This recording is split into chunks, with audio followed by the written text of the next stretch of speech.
Hello, everyone. How is everybody?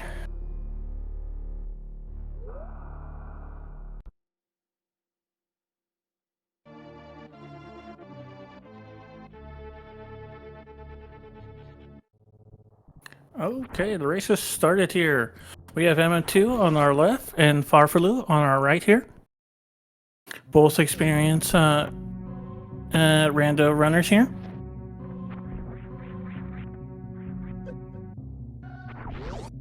All right, both starting off right off with going to high roll. We see a piece of a heart on the Lake Highland Island.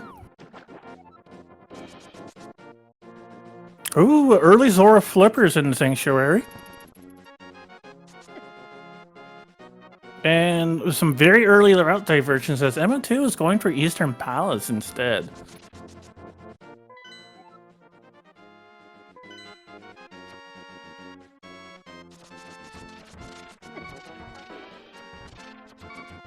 That's a bit of an unconventional play since you don't have bombs to open up the back of the hut.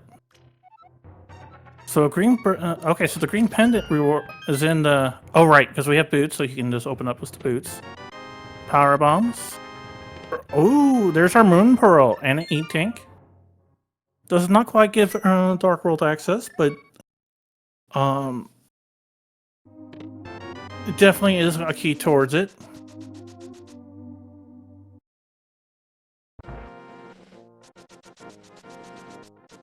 It looks like we'll have a lumberjack check here in a moment from Farfalu. And looks like a missile pack, so not an Aga 1 seed. And we have ammo 2 checking the pile of rocks next to the sanctuary, just another missile pack.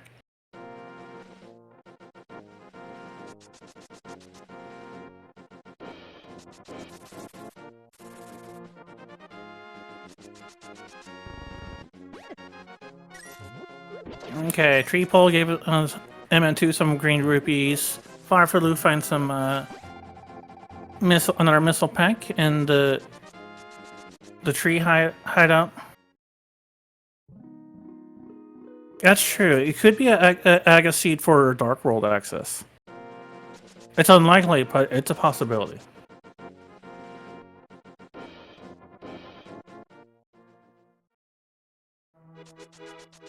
And while we have a little bit of a wait here, I will also note that we're having tracking done by Shineko, and I will be your commenter, Yuzuria.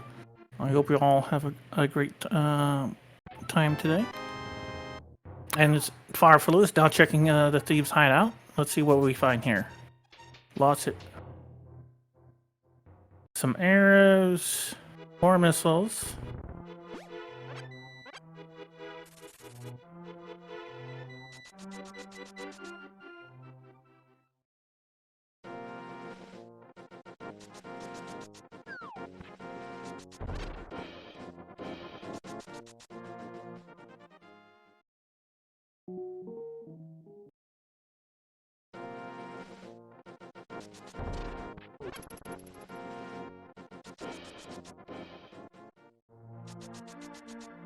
Alright, Emma2 arriving to the village while Farfalu is down on the whale. Let's see. Ooh, early wave beam. Some nice early damage there. Grapple beam. A heart container. Does not have bombs though. It has apparently run out.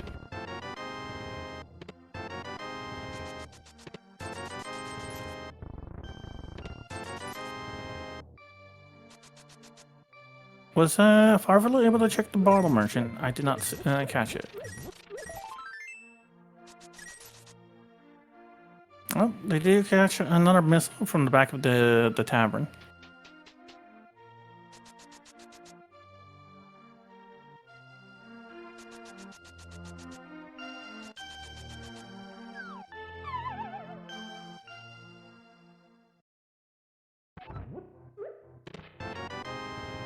Alright, Emma2 gets their move beam, but they didn't have a spare bomb to check the back of the well. And just an E-tank. Oh, it's a missile on bottle merchant? Okay. Probably not really worth that 100 rupees, but Still need to make that check.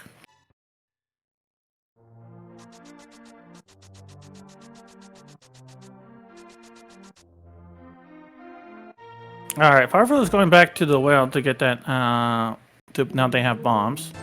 M2, in meantime, is buying more bombs.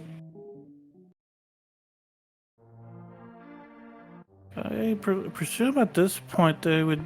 Oh, they're checking the chicken hut. The chicken house.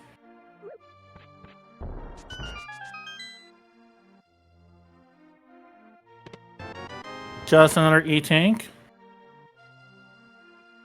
Sounds like the Super Metroid side is going to be pretty healthy as far as energy goes.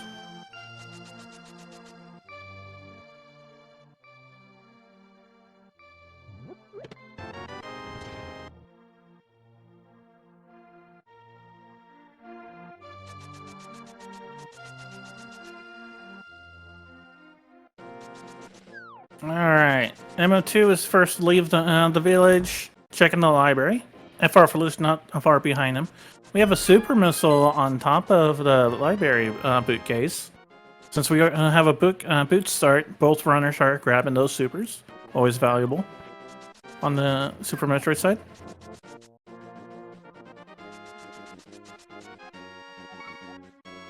Okay, MO2 did a peak for the race was power bombs. It looks like they're gonna go for it. Well, Firefly's gonna go do a blind check on the for the race. So that actually gains Firefly some time.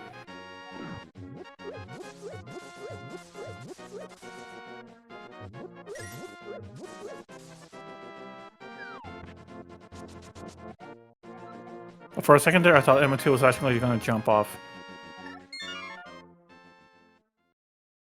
Yeah, 15 power bombs does feel like a good stopping point before getting into a Super Metroid. 10 or 5, you kind of have to play some careful ammo management.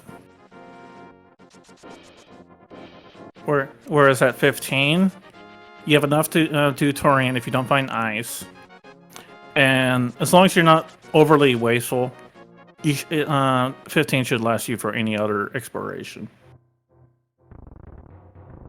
Alright, now we're in the dam. Initial chest is 20 rupees. Let's see what happens now when we empty out the reservoir.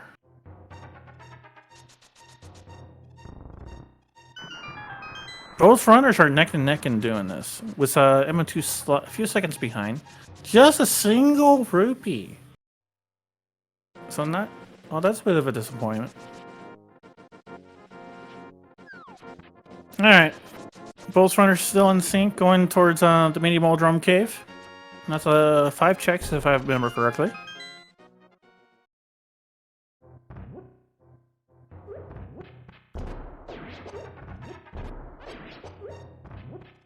Alright.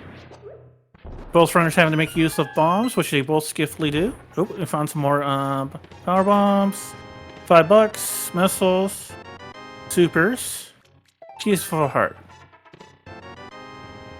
I would say the supers would be nice, and I don't...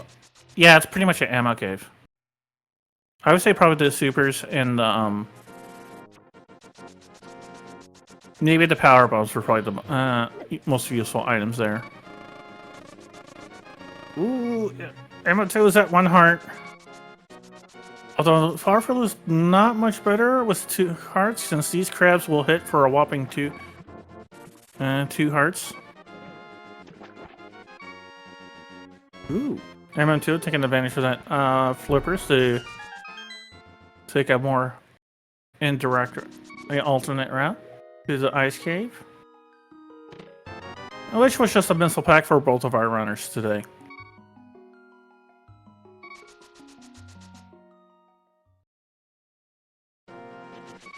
Now I'm guessing both runners are going to go for a swim to the waterfall ferry.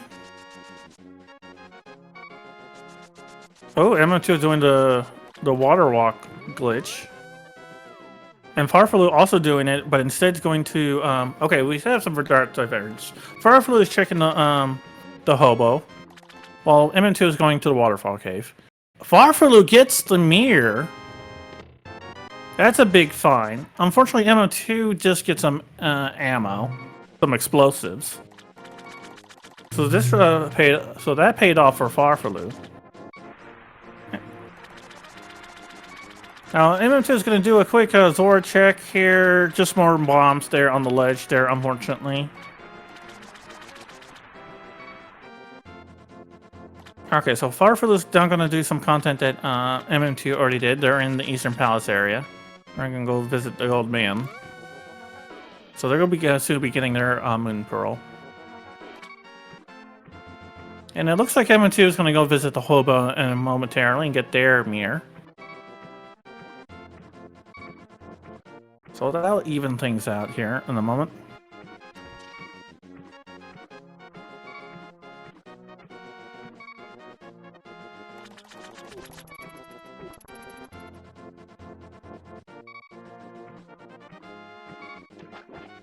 I don't think MN2 actually entered Eastern Palace, which Farfalu is now set to do.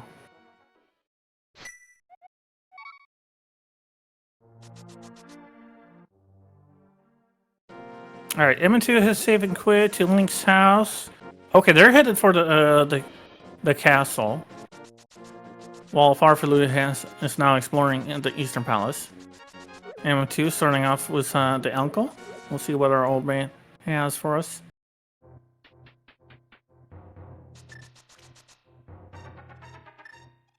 Okay, so Farfalu finds the big key, so they'll be able to check the big chest here. If I remember correctly, Eastern Palace can have up to 2 items of progression. Uncle has a big heart. That's always useful this early in the game, if you ask me.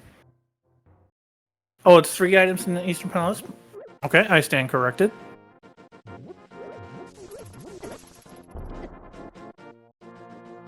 Alright, just a compass and the far right of the Eastern Palace. I forget if that was I think that was originally compass or the map. I'm not sure. I'm not super sure on that.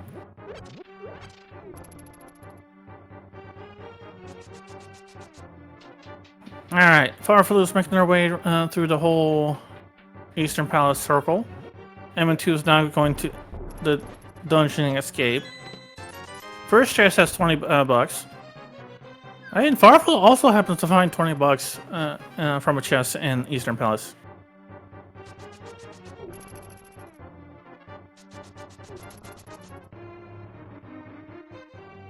Alright, Farfalu checking the big chest and just a map. They still have the big key chest, so maybe that will have something of interest here.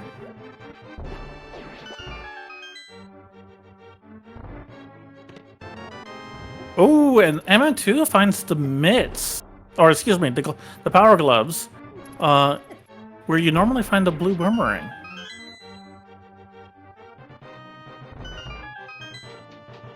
Okay, so apparently, according to chat, we will find an item on the Armos Knights.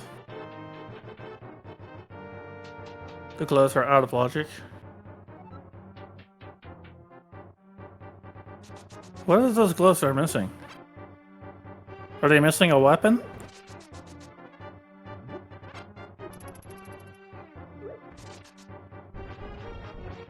There was no dark room, so it can't be the lamp.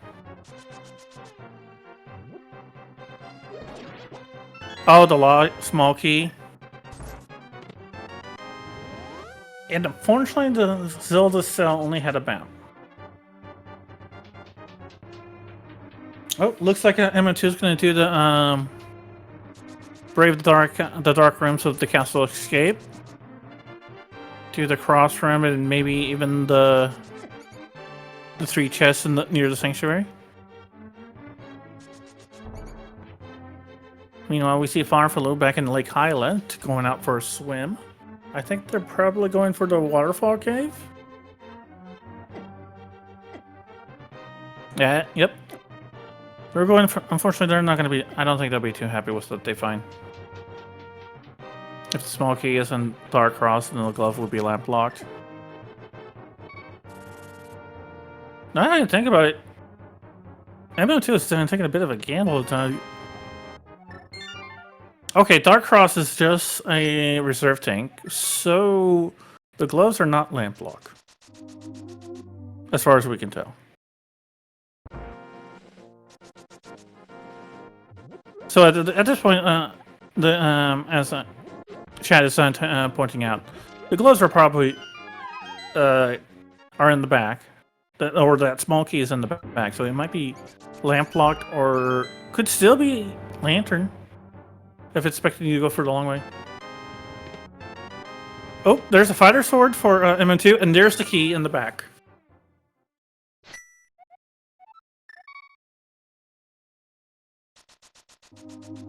I think that's the most likely possibility, chat. That the other glove upgrade is locking the one that MN2 found.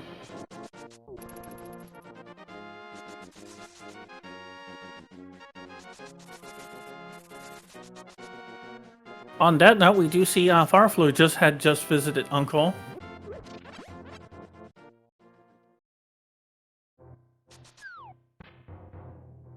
So there, it looks like they're going to be doing the whole castle dungeon thing escape.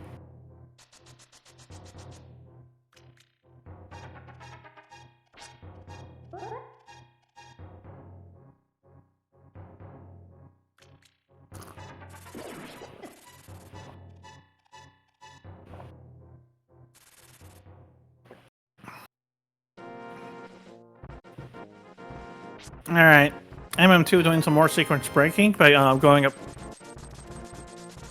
to Death Mountain, get $300 for their helping the old man. That's going to be some very good Zora money.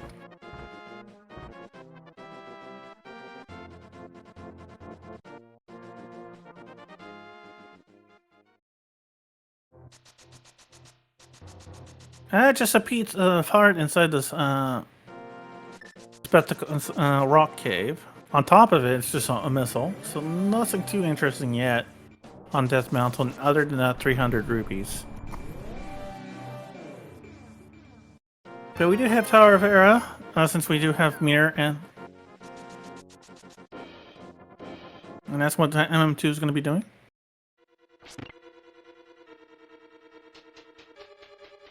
Agina, I don't see.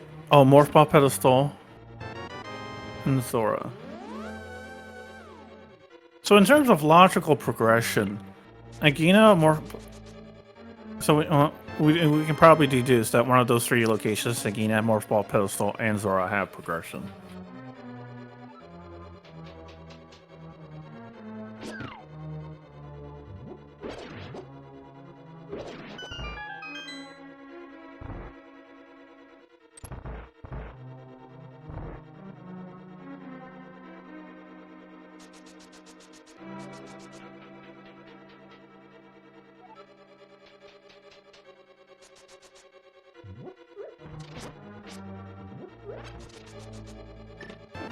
Alright, there's a compass.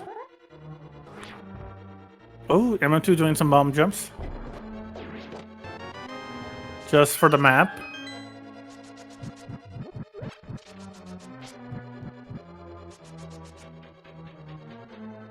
And Farflu is about to check the back of their escape, get their key, and they have having already gotten their mitts.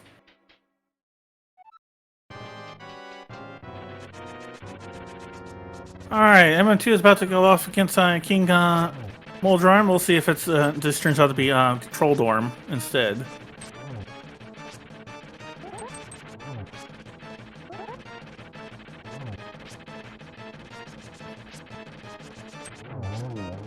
Oh, MM2 quickly kills off King Moldrarm.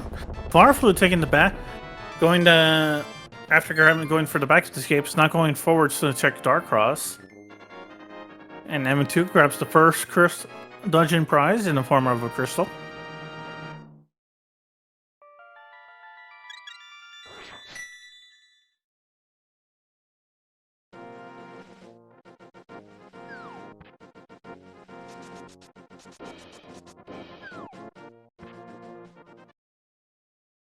item in the tile room. I find that always annoying. I find that tile room always annoying.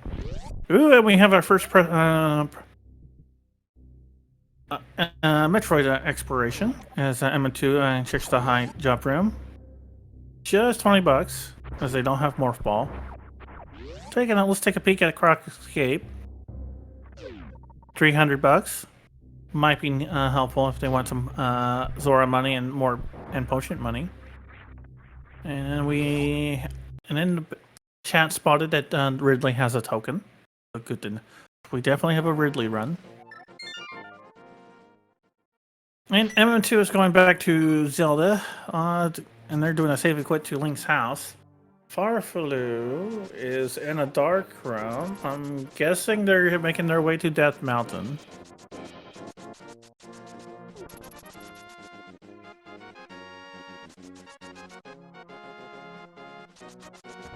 Okay, I was correct. All I had to go for was based on the movements.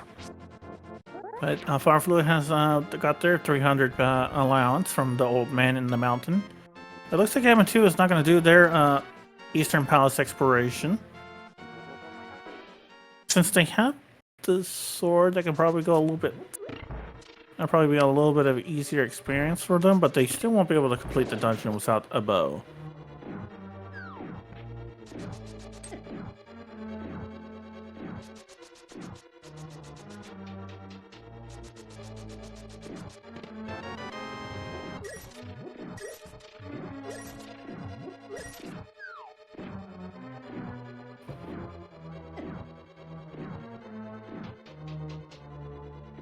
And M2 is, as chat pointed out, M2 is very close to having enough for Zora at 470. So you just need like another.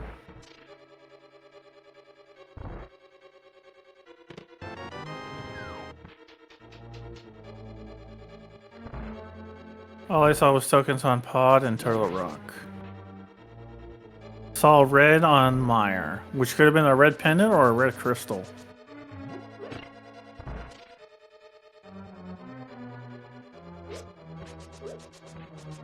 Oh, it was a red crystal on Meyer.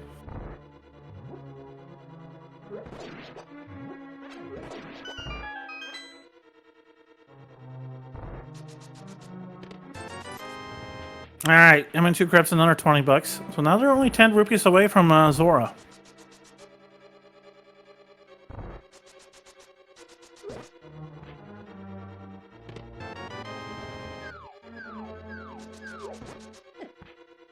So at this point, I think it's going to come down to who goes to, as chat pointed out, a log of progressions, either Morph Pedestal, Agina's Cave, or Zora. One of those has to be. I think we're getting increasingly pushed to one of those three locations.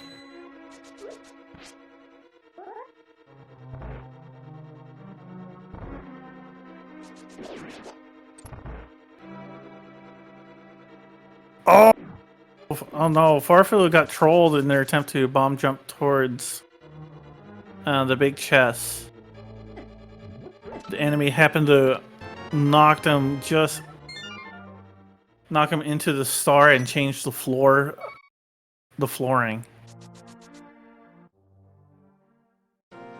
That's unfortunate. Doesn't look like they have the health to do another bomb jump.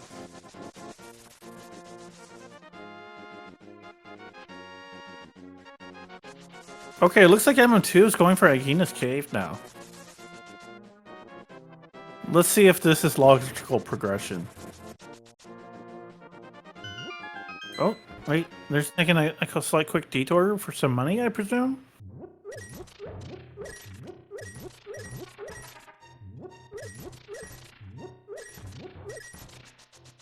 Alright, so MM2 is at 540. Oh, that's not enough for them, apparently.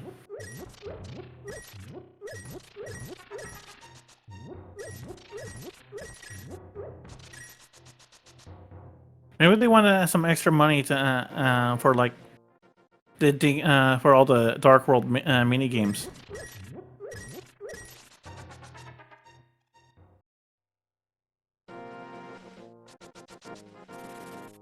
Yeah, all the dark. There's the Dark World.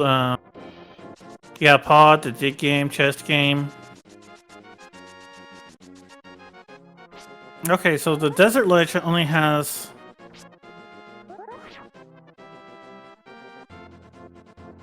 a missile pack. Oh, M2 and making use of the super speed to get back to then get to the Gina's cave. I forget. I don't remember if that's the exact name of that glitch.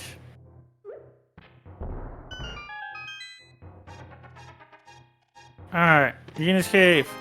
And nope, it's just a missile pack. So at this point, it has to be Morphball Pedestal or... Oh, it's spin speed. Okay, so that's what it's called. Thank you, chat.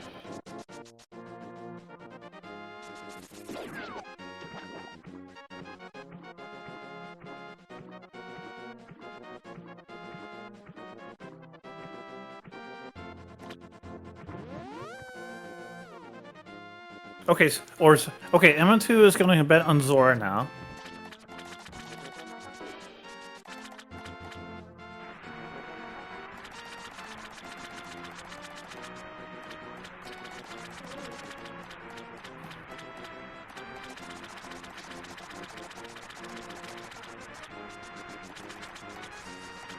I suppose at this point people can start placing their virtual bets. Is it going to be Zora or a Morphball Pedestal for progression? We'll find out in a moment.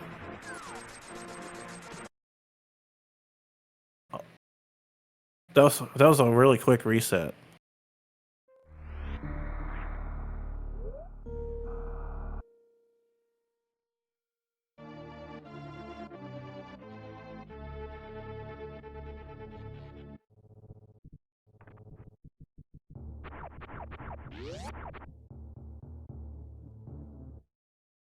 Oh, did that reset actually stops the going counter?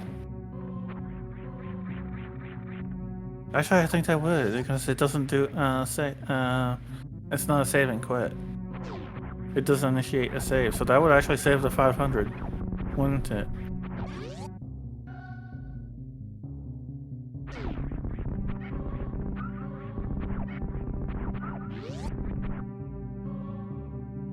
If it's a fetch chest quest item, though, I feel like that would be a troll. Oh, Farfalo doing the Christian Houlihan room for some to get theirs or money. Leave a little bit early. Oh, and speed boosters on Morphball Pedestal. So Farfalo has their Zora money at 558. While MM2 gets a. Okay, there's just a missile pack in the ceiling E-tank, so they're just gonna skip it. Looks like Farfalo is gonna go for the unfortunately the Zora scam. That they know it yet.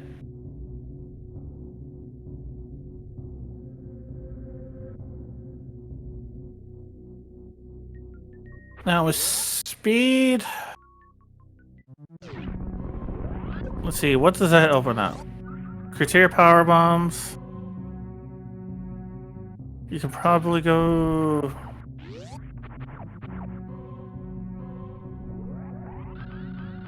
This.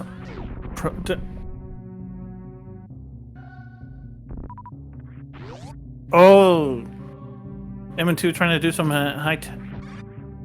Okay, they're not gonna try again. They were trying for some blue suit to get to the Butterbrain location, but didn't quite work out, unfortunately. They're not gonna double down on it, though. Plus, it would have been, it's out of logic, anyways. Fireflu is now arriving in Metroid and is gonna soon be getting their speed booster. So at this point, criteria power bombs, or they could go for Alpha and Beta power bombs location. Okay, M2 is going and went to Terminator, which is a bottle, which opens up the sick kid.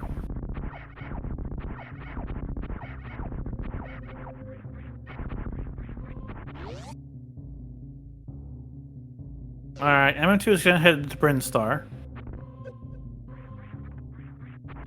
They can do a handful of tracks all the way to Peak Bryn. But it's gonna feel really bad if they don't find Morph Ball or some other form of progression. Especially since I don't think they took a safety save, so if they reset, they'll have to get more speed booster again.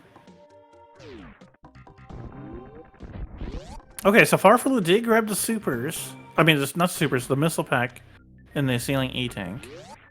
MM2 is in the crate reserve tank room. Grab the heart piece. Can't check the two other items in the bag since they don't have Morph Ball. Early supers item is just $5 though. So nice to have items, but not what they're really looking for.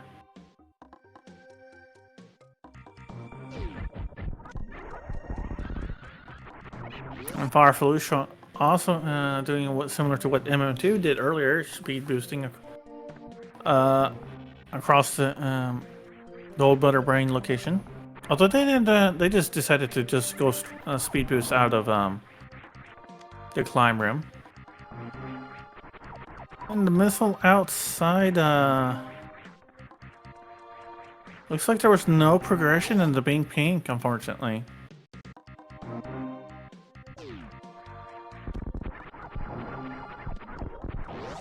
So from the looks of it, yes, I believe this is normal logic.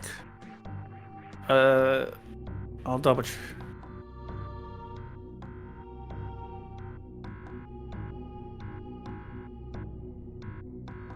So they still have I believe they have criteria power. No, wait, they can't do criteria power bombs. They don't have. They can't open up the power bomb door. They could check Gauntlet, but that's out of logic, and it's probably a one-way. So they probably want to do that.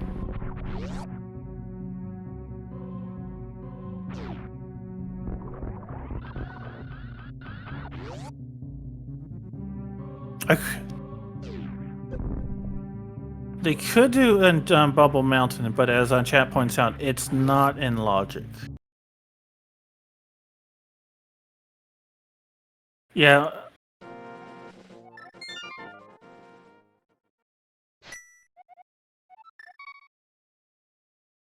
Alright, MM2 is back in Zelda and did a save and quit to the Sanctuary. They're probably going to do that if it's the sick kid. Farfelu, unfortunately, is in the middle of Big Pink. They're probably not going to be I don't think they're going to be too happy with what they're going to find here. So,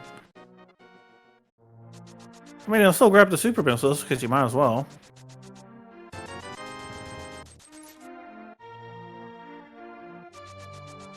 And MN2 taking advantage of the fact that they reverse. And Sick Kid has Morph Ball.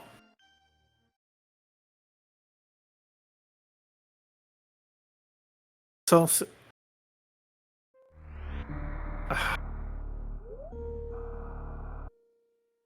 you had to go to Morph Ball pedestal, use that to go to Terminator, and then go back to get the bottle, and then use the go to Sick Kid.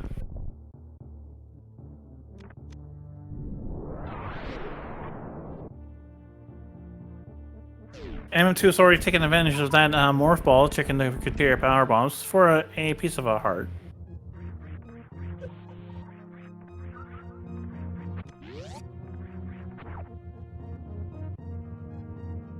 I found here, if it was bottle, mushroom, shovel, morph. That would have been super trolly if it was that kind of chain of fetch quests. Whoa, yikes. Farfelu almost got themselves in the risk of soft locking themselves, having to only partially opening up the gap outside Terminator and Parlor.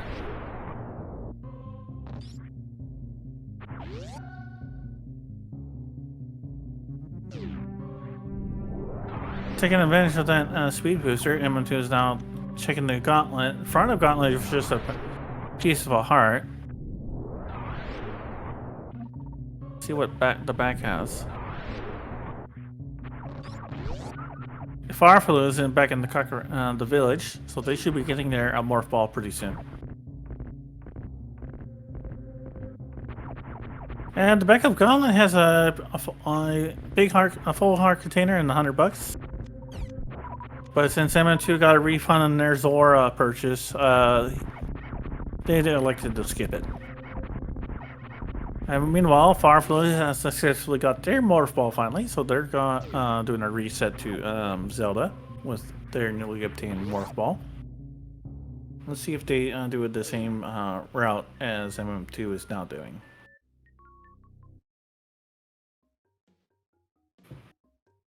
Okay, so Farfalu did a refill and save, so they're probably going to do the criteria power bombs and Gauntlet like MM2 did. And that's been confirmed, or at least on the criteria power bombs.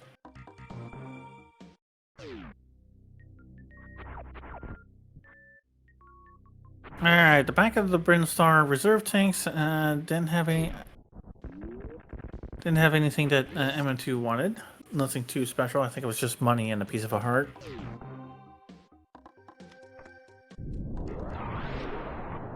Alright, Farfalu now doing the gauntlet. Although they're going to do it the slow way.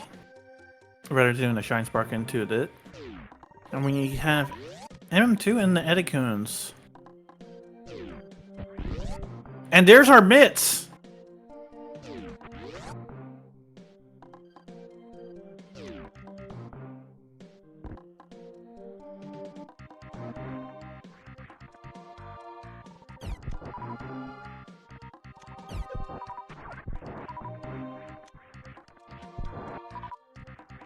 Looks like MM2 is kind of playing it careful here. They're pretty low health in this spiky round, which can actually hit pretty hard if you don't have any suits. If you're not careful.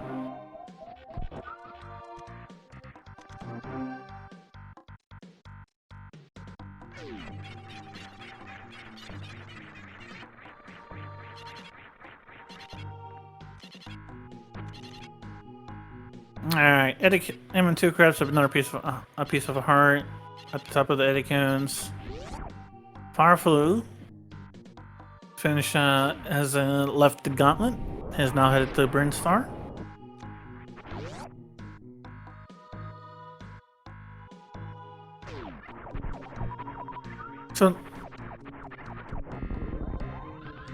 So that, as chat pointed out, that puts our the other glove pickup with progressive glove pickup into logic.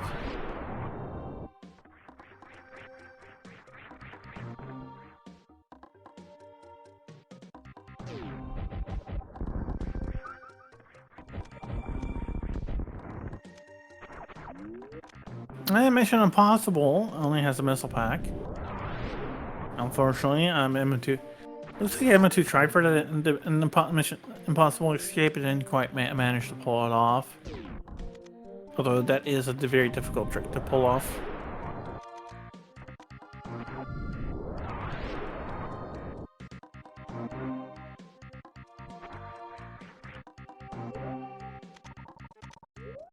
Pretty sure MM2 did Big Pink twice. This is the second time they're here.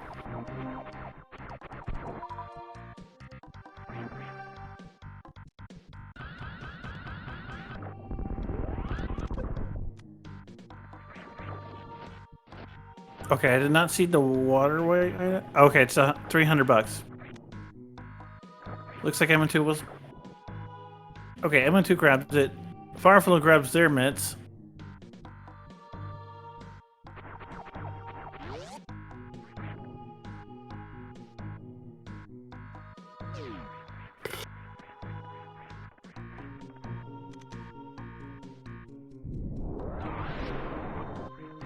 Alright.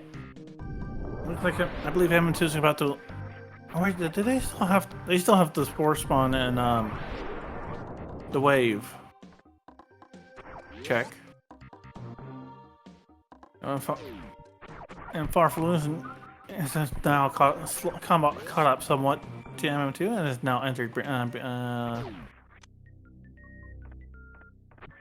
That's Vanilla Supers. What? Still, that gives MM2 a nice super missile count of 25.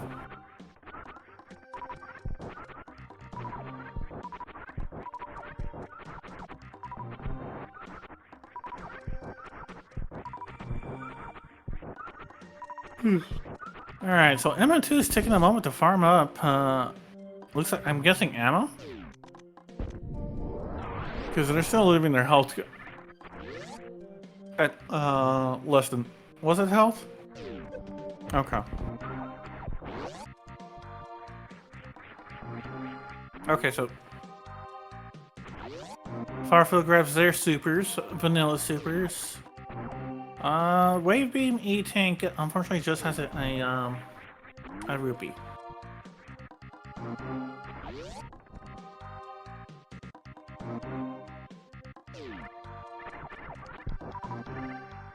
I believe that MM2 is now done with Pink Pink, so yep, they're leaving Pink Pink, heading on the Green Hills.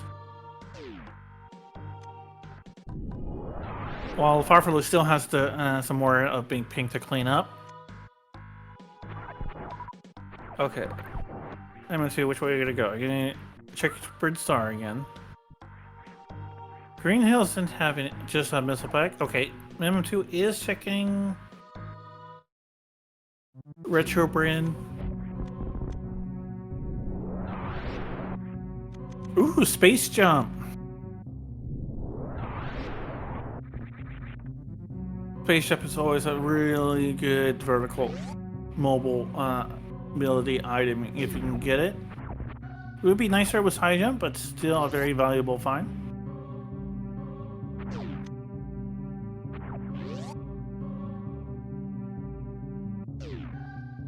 I will have to concur with that.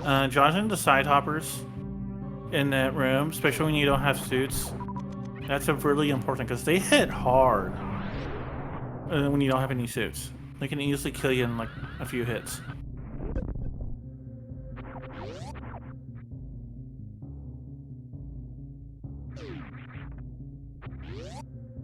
Alright, Billy Mays. What did you have for us? 20 bucks. But wait, there's a piece of art too.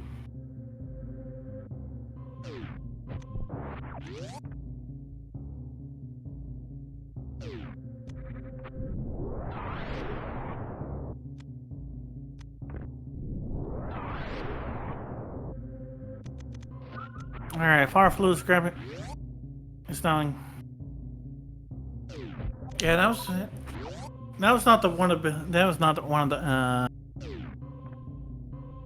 definitely not one of Billy's better pitches.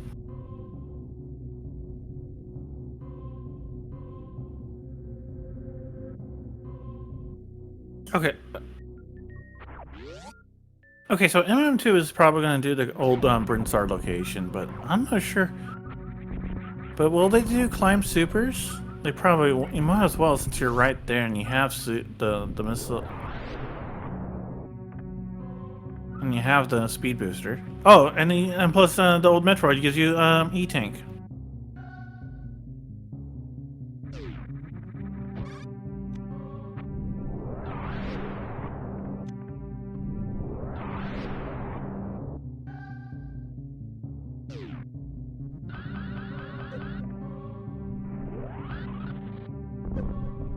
And unfortunately, Climb Supers just had some bombs. Although good job for Emma2 and getting getting that Shine Spark while going past the enemies there, as that sometimes can be a challenge sometimes.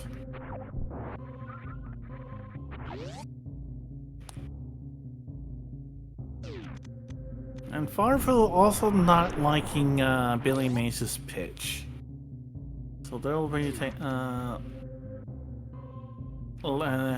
taking their leave of Retro Brand. MM2 took a look at 230 missiles location and updates have been replaced by regular arrows.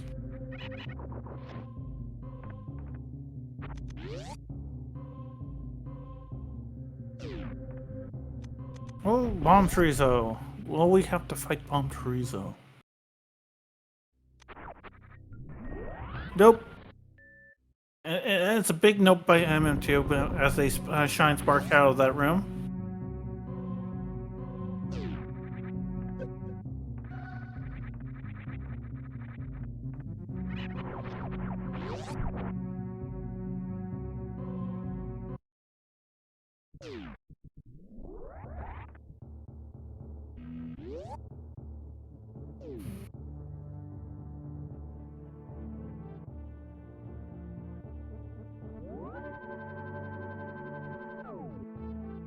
Oh, is it actually possible to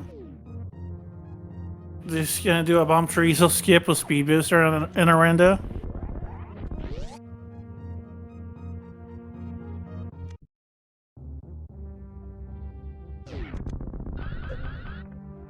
Alright. Looks like we're gonna have... Alright, Fireflu's back in Kateria. And while MM2 is just going across the moat and is headed towards the wrecked ship.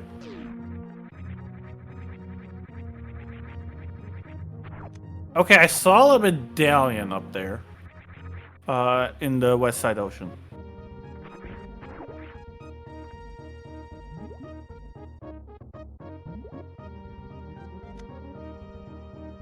It was either Quake or Bonos, according to chat.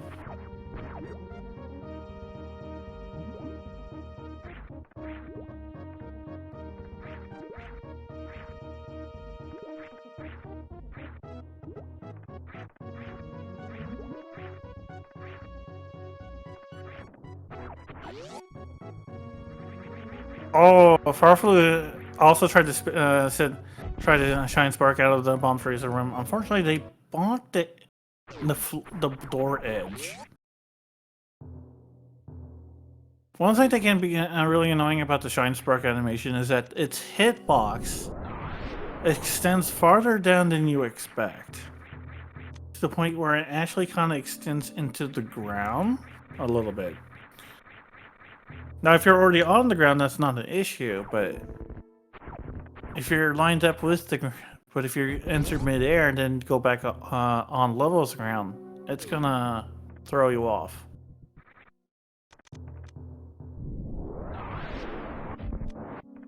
Alright, we're about to have our first Metroid boss fight in the form of Pantoon. Which... by MM2. We don't have Charge Beam, so I imagine we'll just see pure X-Missile Dropple strats. Fireflu is also just crossed their moat and picked up a super, so... Oh, and they're going straight for the wreck ship, not bothering the ocean missile check or taking a peek at what's on the west side. They're going straight in. Okay, that looks like some really good doppling by MM2 for that first round. Another fast. A nice, quick 2-round by MM2. I don't know how fast that... Was that second round being a fast open, so that was a real quick Fantan. Nice one for MM2. Oh, was it technically a 3-round? Oh, they missed the first eye opening. Okay.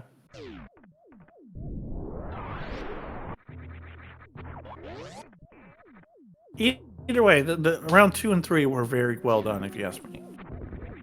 Ah, the flame managed to save Fantoon. I see. All right, Farfel is now also facing off against Fantoon. Ah, fast, and well done. Okay. We see a heart container on the right side. Supers for wreck ship.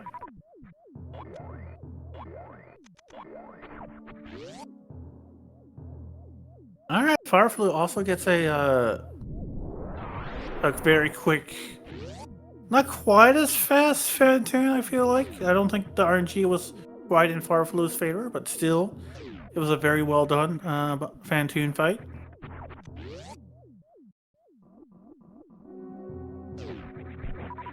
We got some bolstered missile Dopplers very well.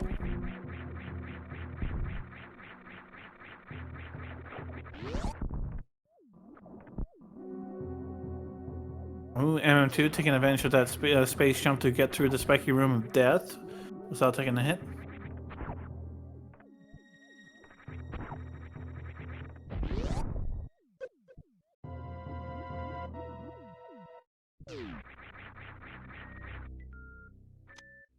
Actually, the tank is just a missile pack. Fireflow picks up their right side E-tank item. I totally forget somehow.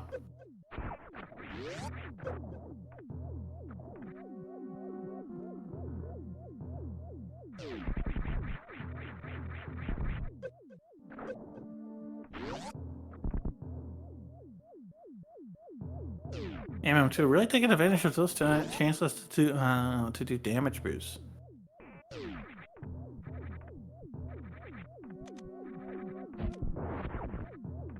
Okay, Fireflow also gets through the Spectre Room of Death a little bit more cautiously, but as they constantly jump platform to platform, but still very quickly. Well done. Ooh, and MM2 had a very nice attic, starting off with using ballistics and taking advantage of a blue suit, or having a blue space jump to take out the remaining enemies on the left side. We'll see if the attic has anything for us. Just a super missile pack. That leaves MM2 at 40 supers. A very nice count. Not cool. With 70 regular missiles, that might be enough for Mother Brain, but I would... ooh, ouch! Be careful, Emma. Oh no!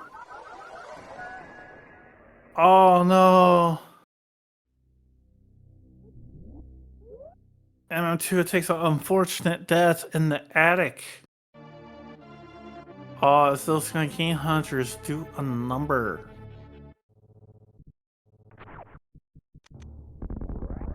As it looks like the last time, and it looks like the last time MM2 saved was back in the cafeteria, right before they went for the wrecked ship. Oof. So MM2 is gonna have to refight Fantoon. It definitely gives Firefly a lot of time to gather a lead.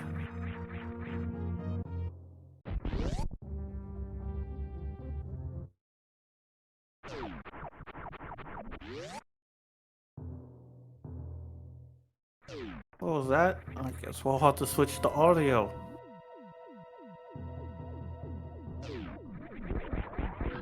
Yeah, it was just that last key hunter in that attic. Managed to knock him down, use the reserve, but before MM2 can fully clear the room, that last key hunter got the kill shot on MM2. Okay, and Firefly picks up the bombers.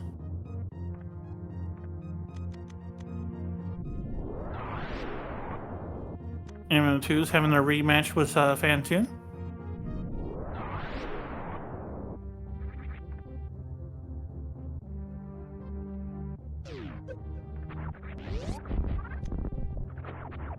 Ooh, I don't know. That first round Fantoon for MM2 for this rematch looked a little bit scuffed, as there were still a bunch of blue flames out there. Was not letting them get their hits in. Yep, it's turning into a 3-round. Thankfully, the third round was a fast, so MM2 was able to wrap up this Fantoon fight without it being extended for too long. Well, Farfalu goes bowling. Crystal 5 was the Fantoon reward.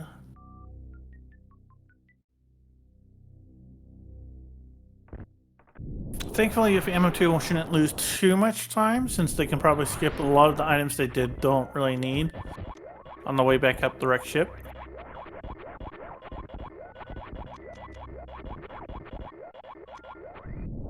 Alright, first item for on the way to gravity suit location is aero capacity upgrade. And then we find the bow in the wreck ship reserve tank location.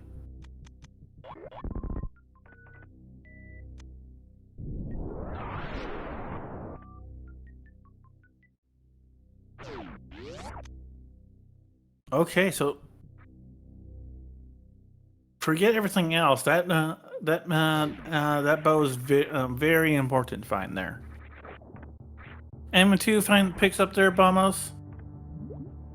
Thankfully, since they were able to do most of the checks in the wreck ship, and most of them weren't that important, they're able to quickly make back a lot of ground just by making a zoomed beeline straight through to where the gravity sit is normally is.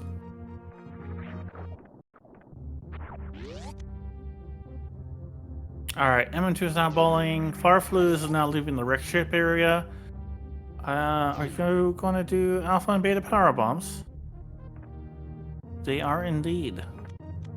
So alpha and beta power bombs will give us another 3 checks to give us. From there, you can probably go down Red Tower, maybe check X-ray if they want to gamble on that, and then continue on there to check Spazer. I don't see them doing suitless runs. That's way out of logic. So probably do Kraid.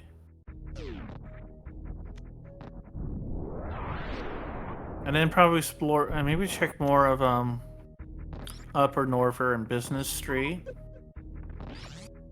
And then depending on what's found from there, might be do some hell runs depending on how their health is doing, but other than that, probably go back to Zelda. That's what I predict for both of our runners. M2 picks up their bow. So now they're going to be gradually making their way out of the wreck ship.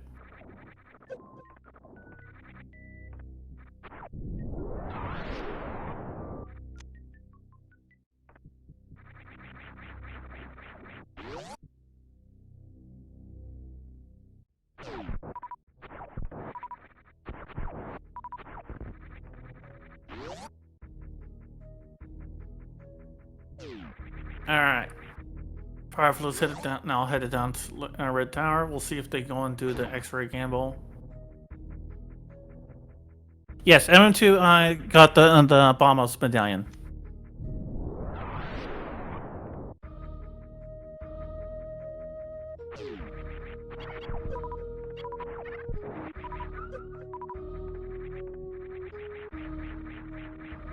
Okay, so Farflu is going to check X-ray.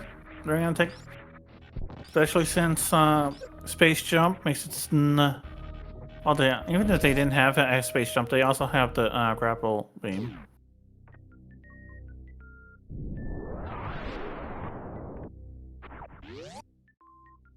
And then, oh, there was a mushroom and the beta power bomb, so we have a fetch quest to do. Badger, mushroom.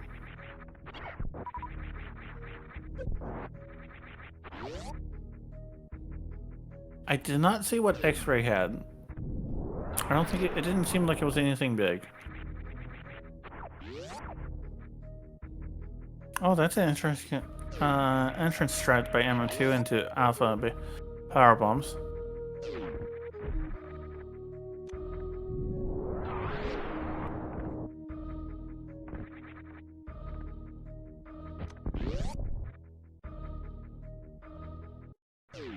Okay, Beezer, what do you have for us today? Just a missile pack.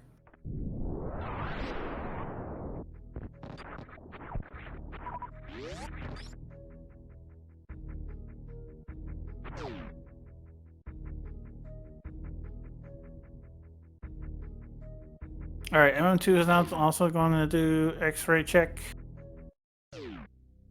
Let's see, Farflu, probably... Nope, they're not... Farflu's not doing Kraid. They're going straight to Upper North Business Center. Okay, so X-ray had $50. They don't really need that kind of... So... MM2 declines it and quickly runs out of that room. Oh, nice how they weave through those both of those rippers. Shooting in a morph ball just the right moment. Hot Jump Boats has a bottle, but apparently Fireflu feels they don't really need it.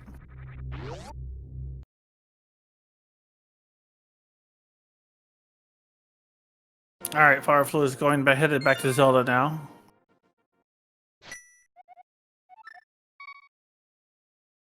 Now, let's see. What was the new item they got so far?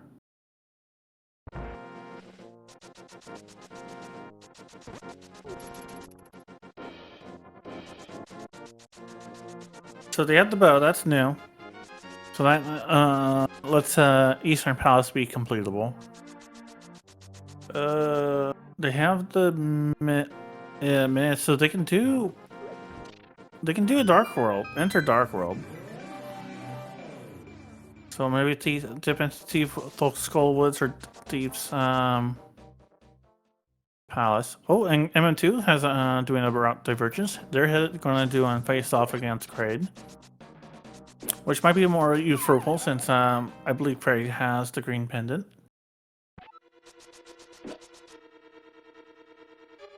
Oh, and MM2 spots the silver arrows.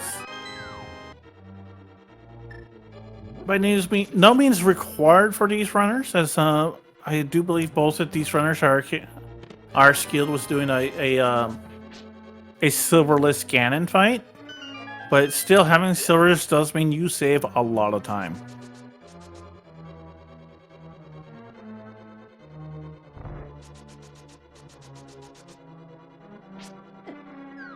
Alright, MM2 is in position for a quick kill.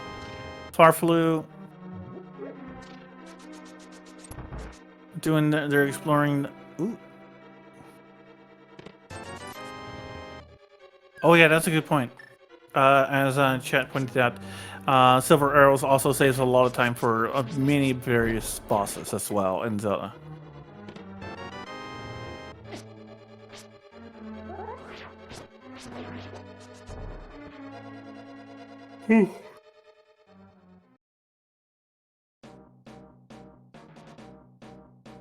Okay, so Farfelu finding both items in Skullwoods pretty early on. Looks like they're going to go ahead and dip out.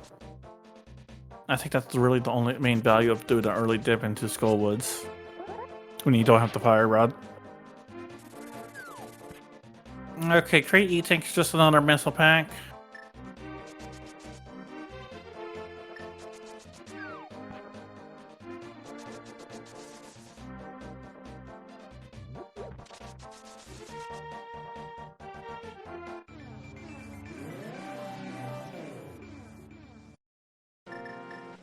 Okay, so Fireflu is doing the checks over the tomb. So you have the cave over on the ledge, and then you can probably do the King's Tomb as well. The ledge, unfortunately, only had an air capacity upgrade. Not something they really need. Oh, M2, it looks like.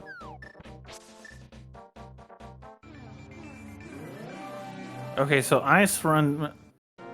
Okay, yeah, we have some M2 doing some slight hell running. Spotted the ice beam missiles, which wasn't just like 20 bucks. That feels like a very little amount of energy for MM2 for this hell run. Although they probably have a lot more in their reserves. And there's our magic powder.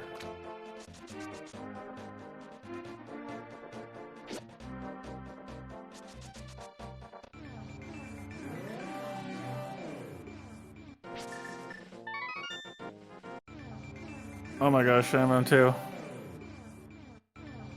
Oh, they're doing the Crystal Flash.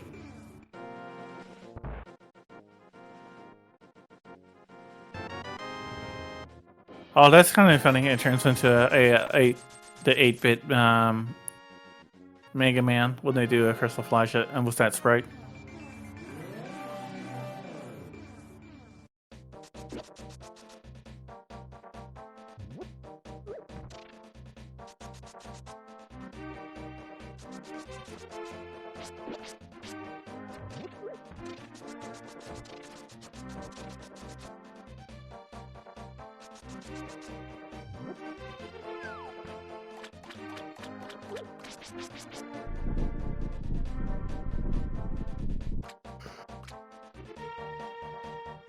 Alright, Farfalu checked catfish. Just getting some flying explosives. Okay, so that looks like the end of Farfalu's initial foray into the Dark World.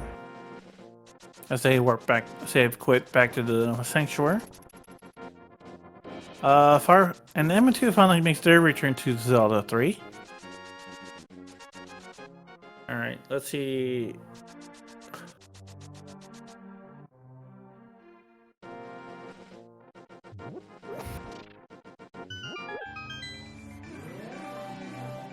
Oh, interesting.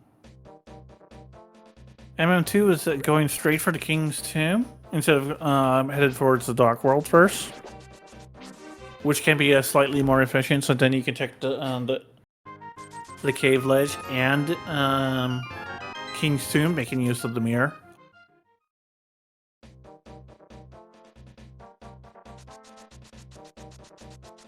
Alright, Farfalu in Thieves Town.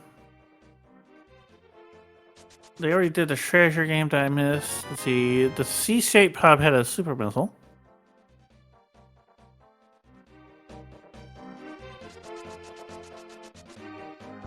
Alright. Farfalu's gonna dip into Thieves dungeon. Hideout dungeon. M2, are you going to... Okay, Skullwoods is a crystal. Looks like MM2 is going to do a Skullwoods dip like Farfalu did earlier. Oh, chess game was a power bomb. Okay. Thank you, chat.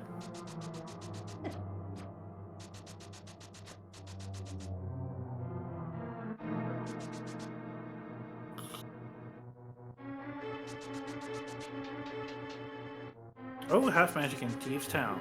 Okay, that's going to be a nice quality of life.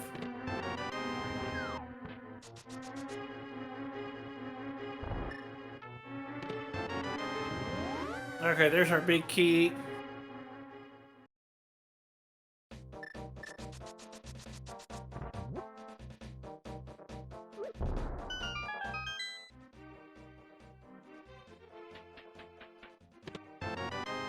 Ooh, screw attack.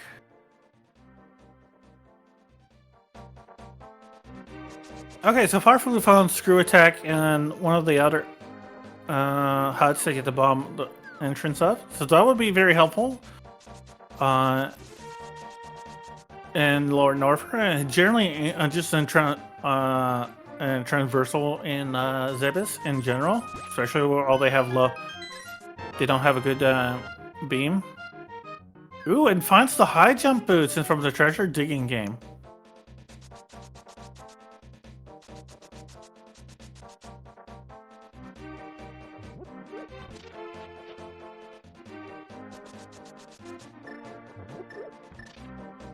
Alright.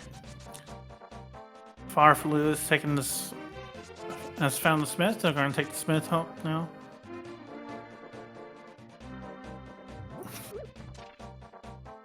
Yeah.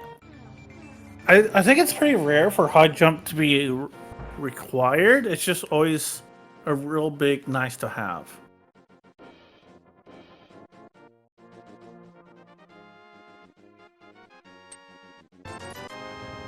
Okay, the Smith brothers only had the shield.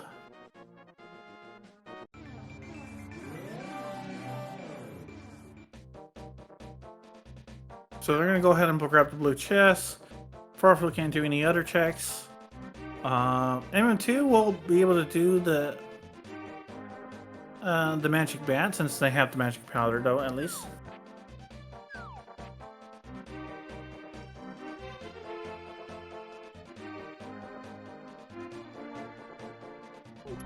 Oh, excuse me. Alright, so Farfalu checking, I believe it's Heart Piece 47. And then I'll probably check Flute Kid after that. Just a missile pack. Okay, 45. Thank you for the correction.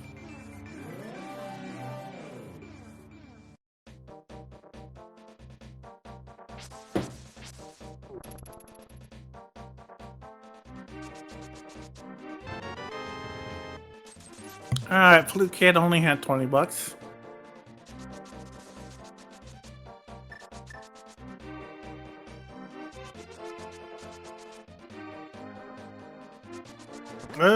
I think Farflu's gonna head for the hype cave.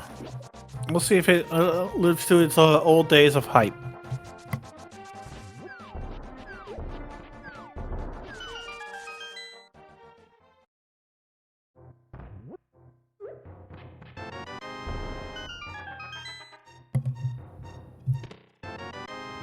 See, Spring Ball, Shield, Explosives, 300 bucks, and Plasma. I mean, it's not quite progression, but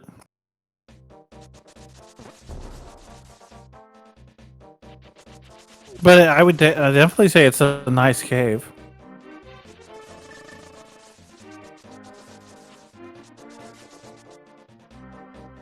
Yeah, I would definitely have to agree with that assessment. Plasma is always great. Spring Ball is probably, your mileage may vary though. Especially since it can easily throw you off, but at the same time, it always opens up options. Plasma is 2 out of 10. That's true. Spring Ball doesn't really do much. Doesn't really unlock anything in normal logic.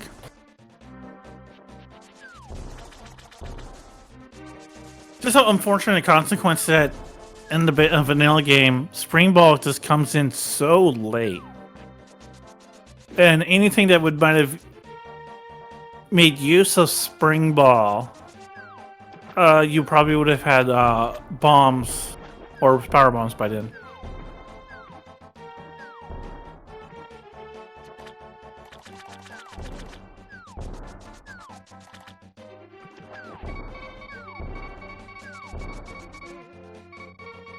Oh wow, the Farfelu put their hype beat on extra annoying.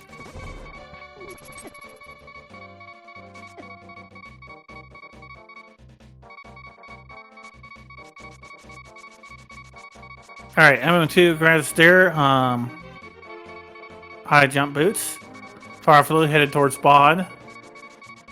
Annoying the heck out of me. What was that extra annoying heartbeat monitor?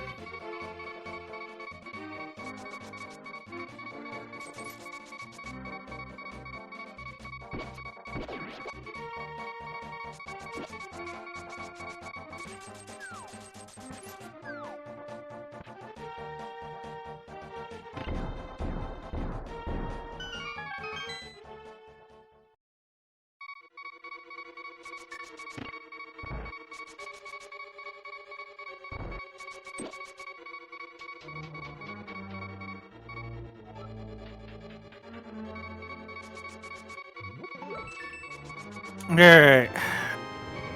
Small key for Farfelu in Pod. Okay, they're just gonna go straight down the front entrance.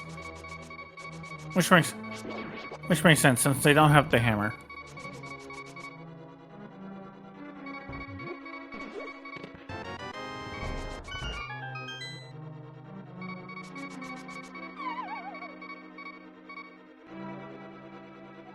Alright, I went to escorting their blue chest. Probably can check K45 in a Fluke Kid first, like a Farfelu. Oh, Farfelu going through the boat route.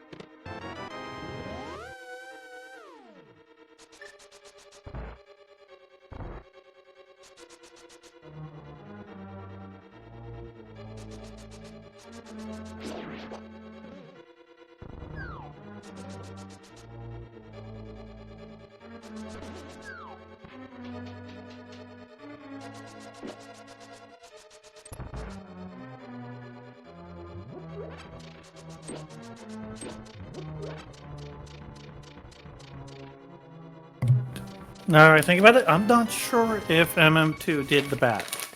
They did have the magic powder for it.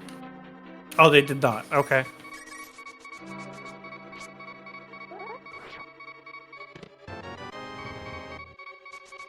Ooh, Farfel is low on health again, annoying the heck out of me with that.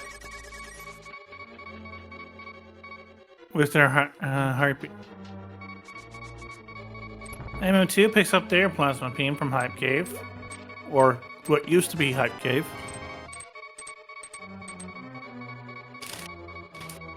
Right.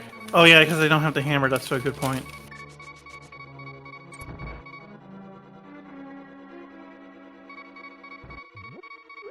Which reminds me that a lot of this pod is out of logic since they still don't have the lantern. At least Farfel finally got rid of that heartbeat alert.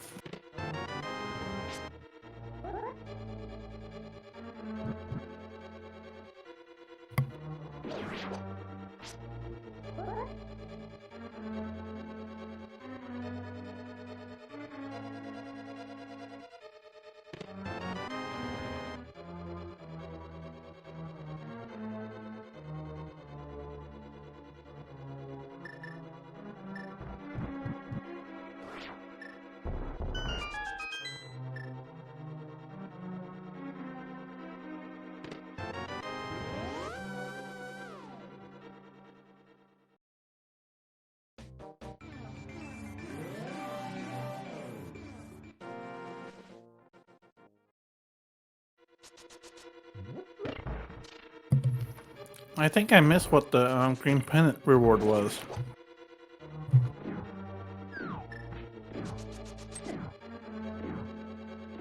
Oh, it was a heart piece. Well, that's unfortunate. Still, hopefully those silver arrows pay off for MM2. And then we have Farfelu, since we still don't have a hammer. Having to dip out of pod and is elected to go finish off Eastern Palace.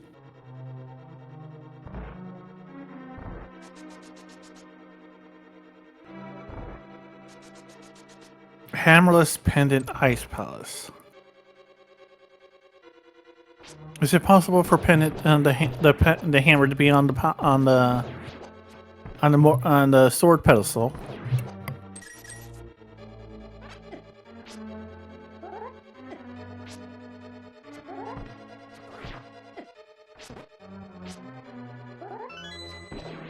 Oh wait, isn't to use town a pendant? So probably not.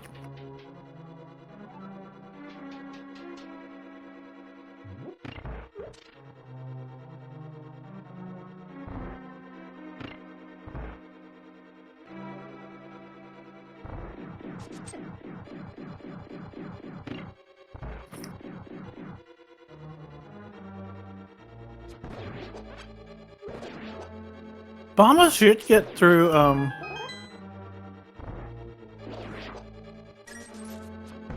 Concerning Tamer. Oh, right, because there's those little mole heads.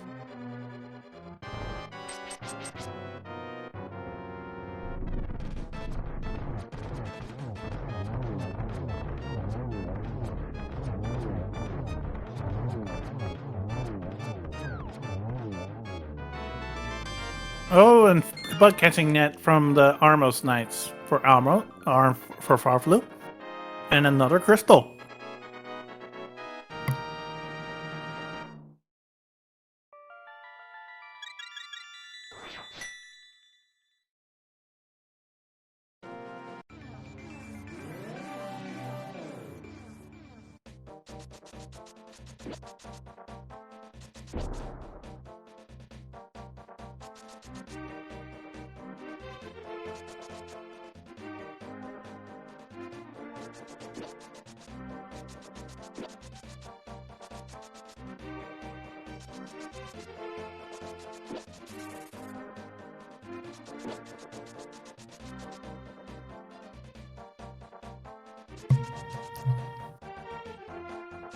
Okay. So, according to chat, we're down to a second chest in the swamp, the back of Thieves Town dungeon, and going to ice without a hammer. Oh, and the pyramid, which is what Farflu is doing. Unfortunately, it's only 20 bucks.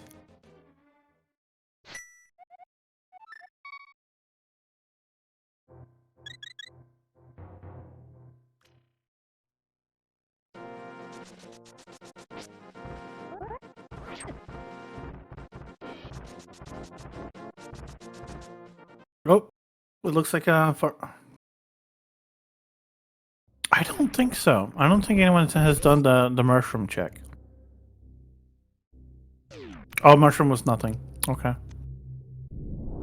Farflu is gonna do some is doing some light hell runs with the ice beam.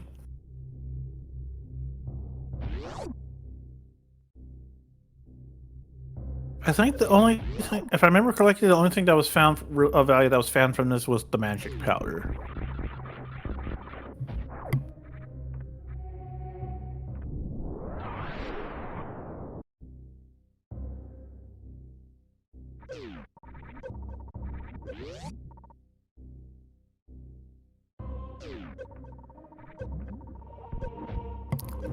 All right, M2 has finished pawn for the moment.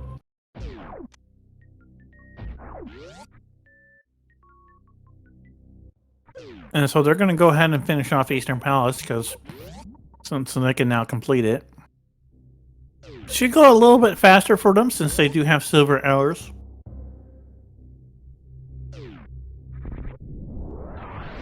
And I have to agree with chat. All the logical plays here are kind of unpleasant. And since we have the speedway to Frog Speedway to Bubble Mountain, I feel like just going to Bubble Mountain, it might be the safer play. And plus, going up Bubble Mountain shouldn't be too hard since we do have high jump boots and space jump. Oh, Fireflu is not going checking Craig. Probably thinking, well, might as well check out the Green Pennant reward. So they're going to probably pick up their silvers.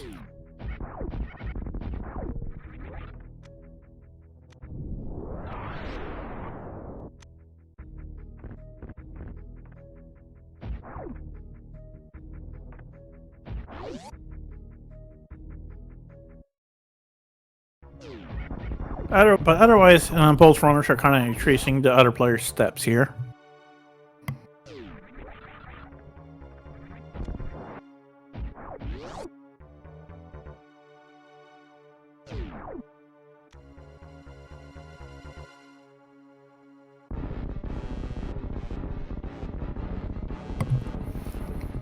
Are there any logical suitless Meridia checks? No, not in this logic setting, as another person in chat pointed out. I believe the rule of thumb for normal logic is no glitches or advanced mechanics. It's basically beyond what the game doesn't already teach you.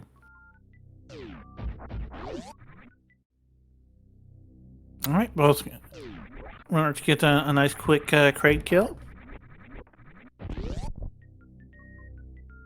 Actually, both runners gonna finish off a boss at the same time, roughly the same time there. Firefly was Craig, and MM2 was the Armos Knights.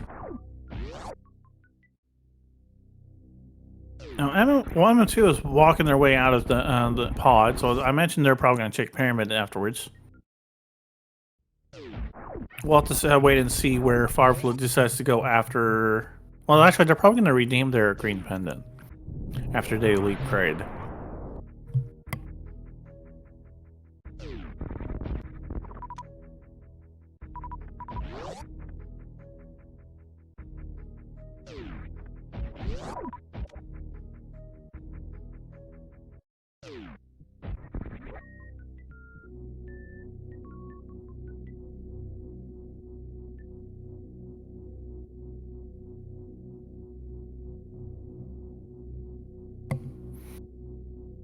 All right, M2 spotted a pyramid item, so and they're going nope on that.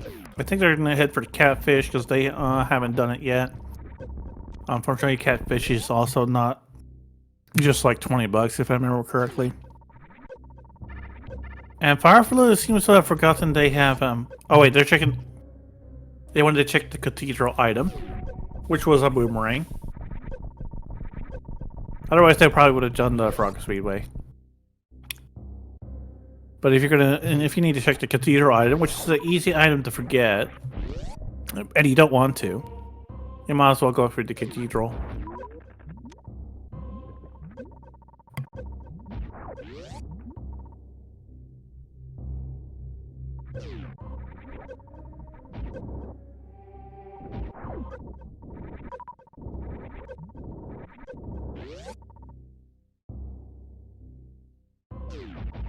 Well, there's our third bottle in the Norfair Reserve.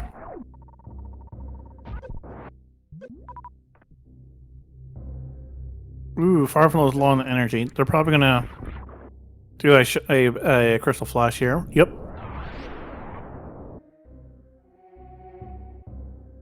And two, where are you going? You're in Thieves Town.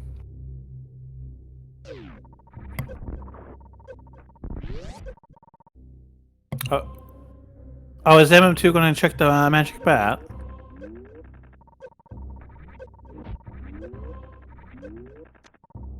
Meanwhile, Farflu's checking wave beam room. Yep, M2's doing magic bat. Wave beam room had unfortunately only had a heart container for Farflu.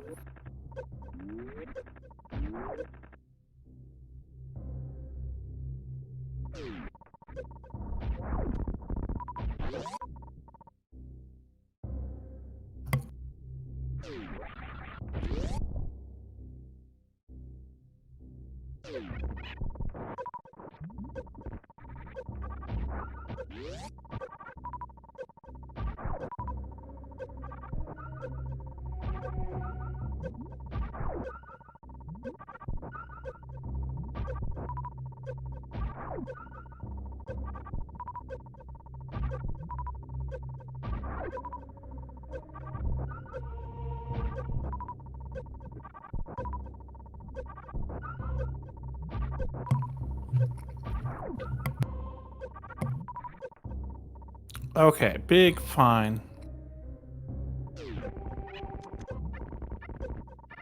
Only when the game wants to troll you. Alright, M2 taking advantage of that big, huge fine of the gravity suit at Magic Bat. Ironically, it's I believe that was the in logic item. While Farflu is doing sequence breaking over in the Bubble Mountain, and I don't believe they found anything of any progression as of yet.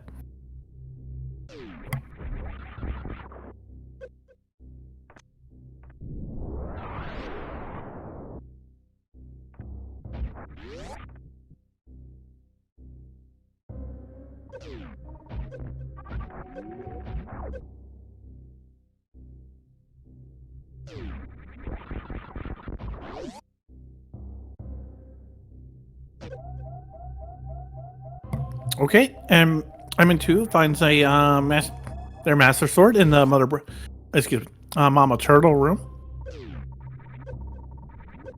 Farflu is doing some hell runs. Looks like they're gonna face off against Croc.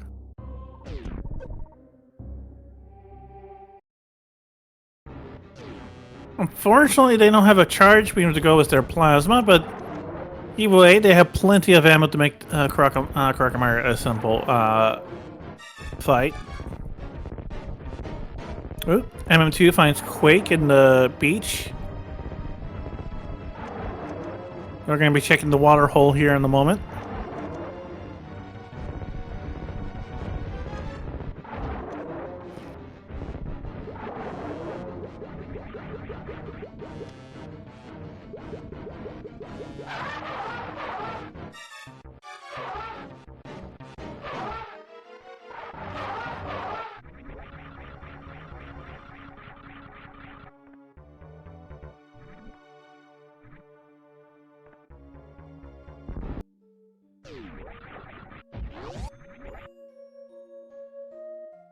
I believe. Oh, power bombs. Yeah, it didn't seem like anything major.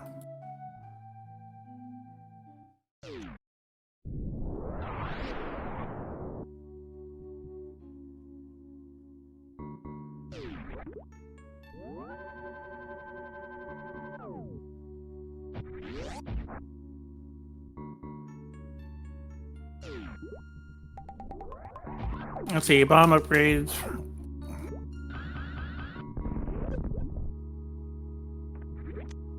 Oh, there's the hammer. Hammers and peak aqueducts locked behind speed booster.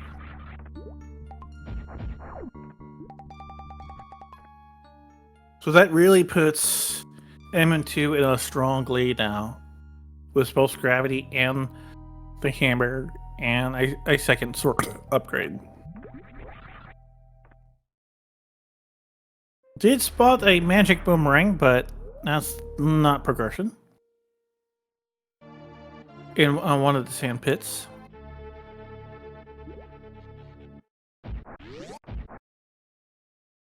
Hammerless magic bat. That's not something you expect.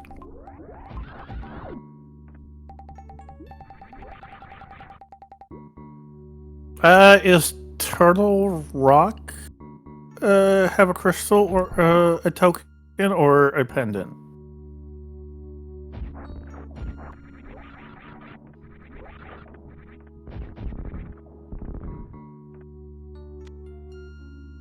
Nice. M2 finds a tempered sword in the other sand pit.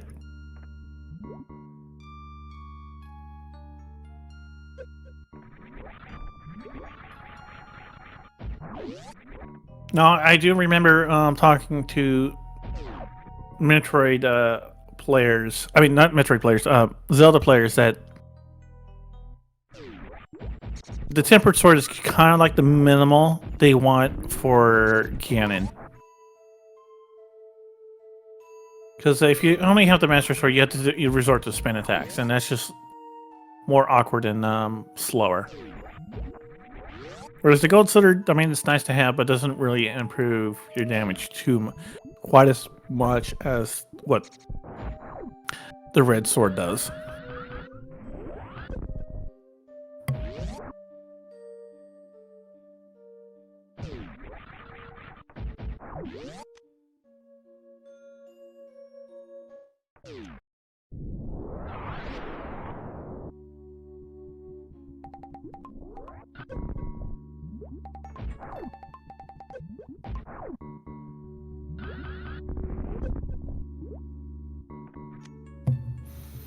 Okay, M2 has to reacquire the hammer since they did a reset, but not too much of trouble. Far further, we can redeem the green pendant reward. Finding out it's just like a heart piece. Alright, M2 is off against Botwoon.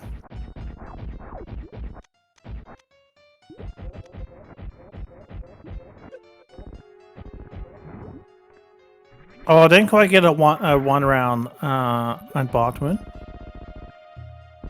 But it was very close. So still a nice Botwoon fight by M2. Alright, Fireflu has entered the Dark World near Steve's Town. Let's hope that they're going for the magic bat. Actually, did they even have the magic powder yet? Oh, I think they do, because I do remember them doing the ice in the ice beam room area, doing those checks. Meanwhile, MM2 is about to do Precious and Dragon.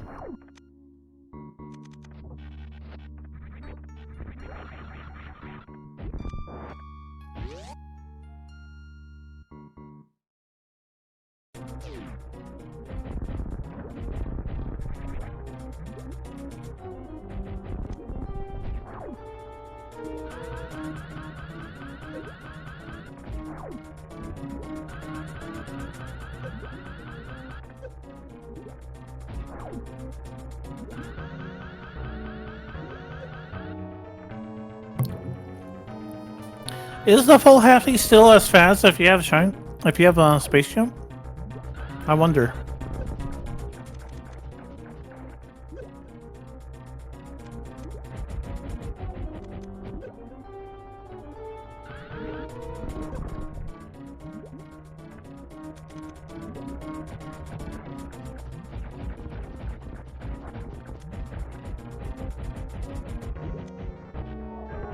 Woo! Kind of clothing in that close there, MM2.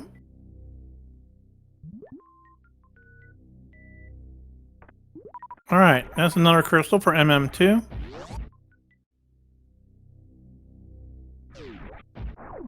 And another E-tank behind Dragon.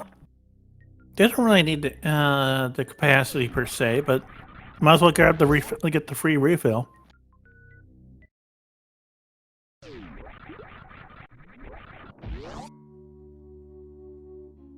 I personally did not catch what was in the Thieves Town attic.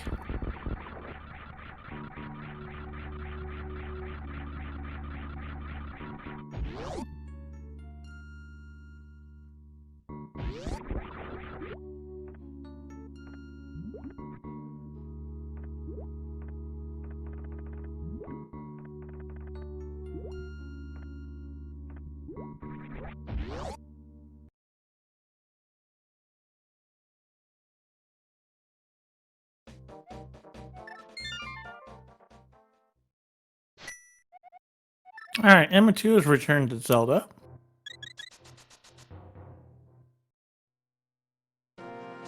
Meanwhile, Farflu is about to face off against Blind the Thief.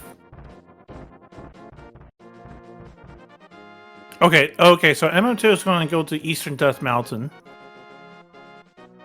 With that hammer, there should be a bunch of checks they can access.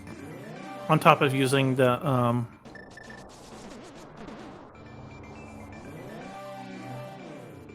Titan Smiths, they can also go to Dark World Death Mountain. Unfortunately, they can't really do Hookshot Cave too much. Unless they decide to do, they want to do some hovering, which is kind of difficult, from my understanding of it.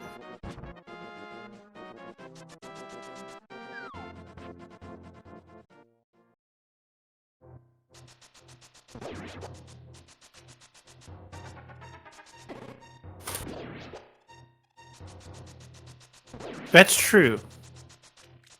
That is a good point.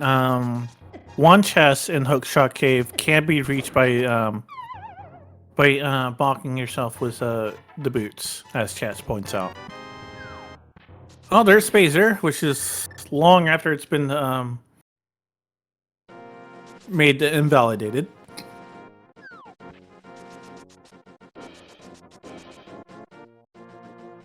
We still have Paradox Cave, though. Let's see what that has.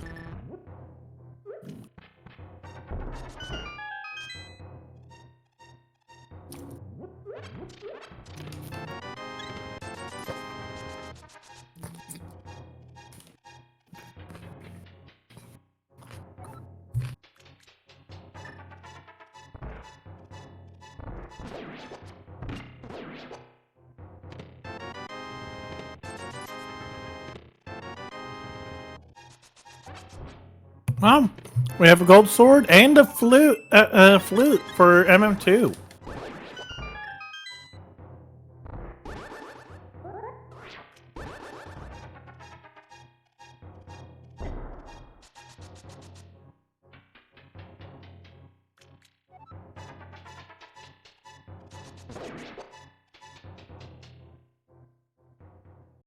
So those are pretty nice finds. Although I'm not sure.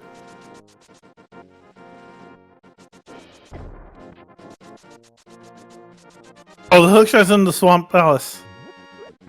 Oh.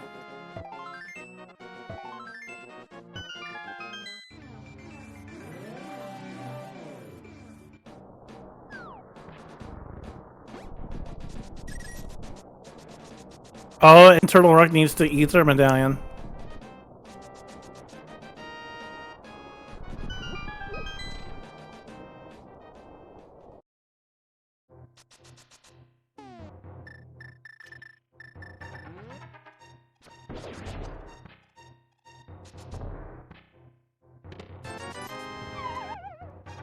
$50 for M2, unfortunately.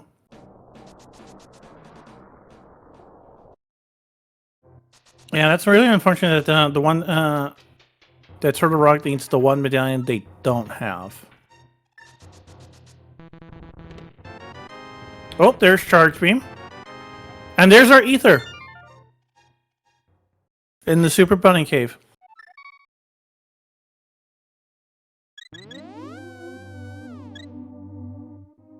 Although we still need the Cane of Samaria to actually do Turtle Rock, unfortunately.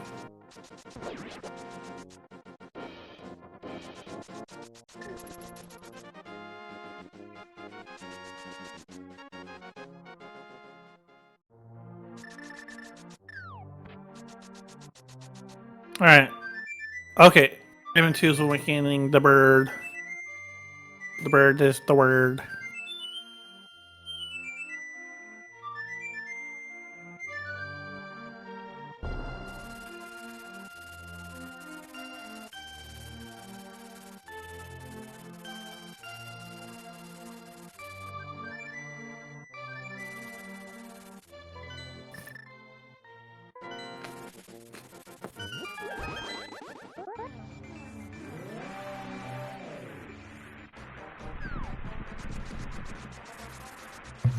Okay.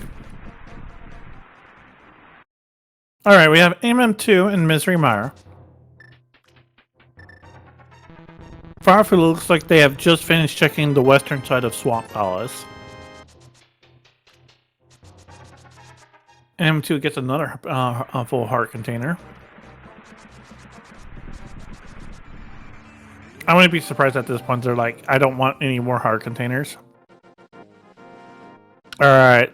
And then, okay, so now M2 is taking a detour and it's going to do a dip into Desert Palace, which according to their tracker has a Metroid token. Alright, penis on the torch.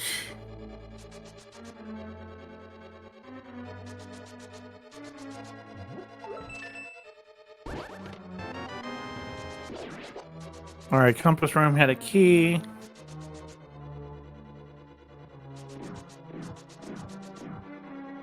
Ooh, the Fireflu doing a nice diver down. Grabs the big key. Looks like they're gonna head back to check the big key, the big chest.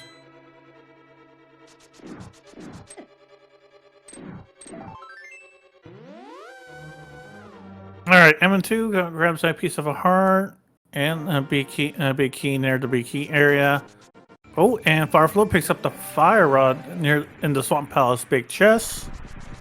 So that should open up the rest of Swamp Skull Woods. MM2 is now doing the cross to check a board item. And it looks like they're gonna go ahead and grab it, which is the super missiles. One could argue they probably don't need it since they now have charge wave plasma. But depending on the boss, they might want the extra ammo. And looks like okay, MM2 is going to check the back of Show Catrizo, while Misery Mire looks like it needs the bombos.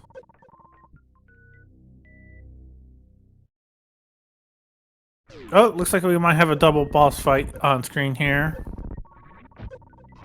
He has MM2 against the Gold Terizo, while Farfalu is heading off against the boss of Swamp Palace.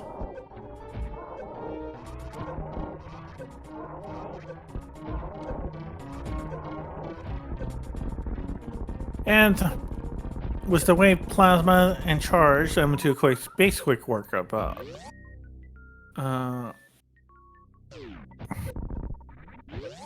Of Gold Terizo. Farfel still having to slowly work their way down the Swamp Palace boss here.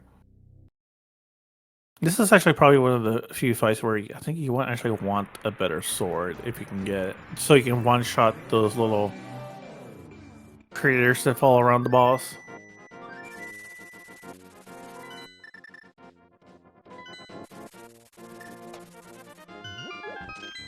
Oh, they're. Oh man, Firefly is still using the fighter sword.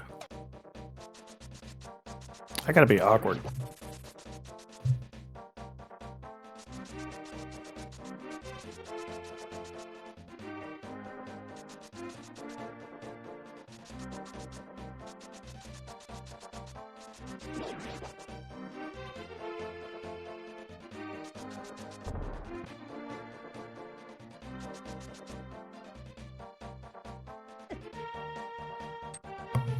All right, so Firefly now has Swamp Palace completed.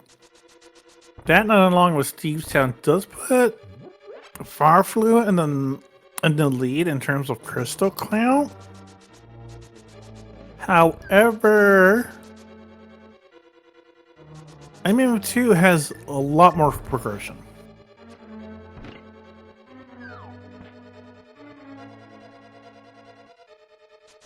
Since they have both gravity and what was the other item? We see a full sword, all 3 medallions, a flute,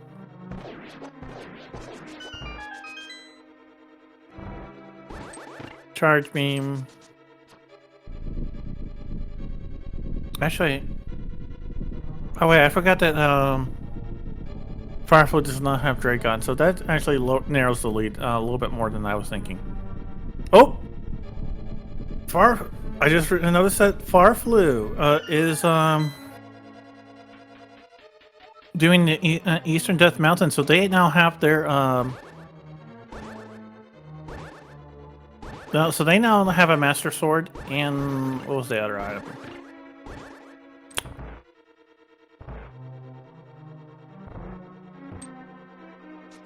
I think it wasn't the hammer. The flute.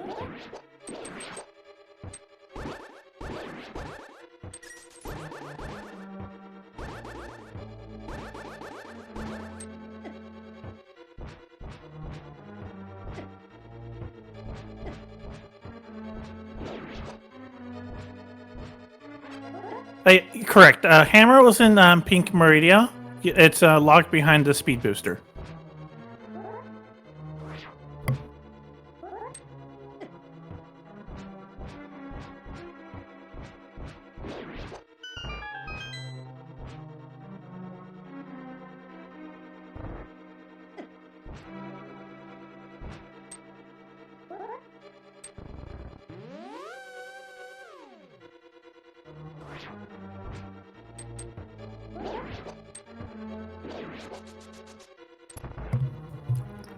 Okay, so Farflu is about to do Super Bunny Cave, which has 2 more items that are important.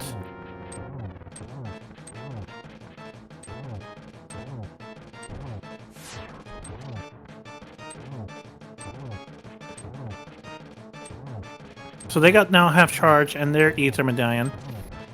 MM2 is facing off against the King Helmsword boss. And did they not Oh, they have the Gold Sword. That one shots the boss apparently.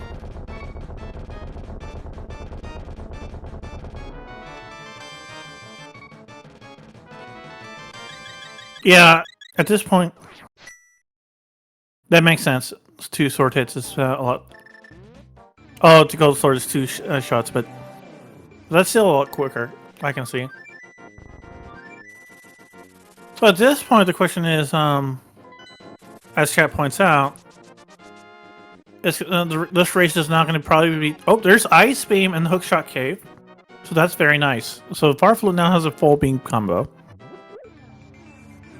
And M2 looks like they're going to do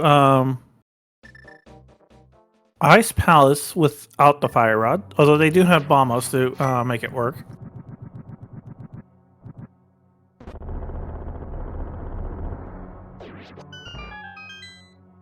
So the question is, when will Farflu get their gravity suit versus when MM2 will go Swamp Palace for the hook shot?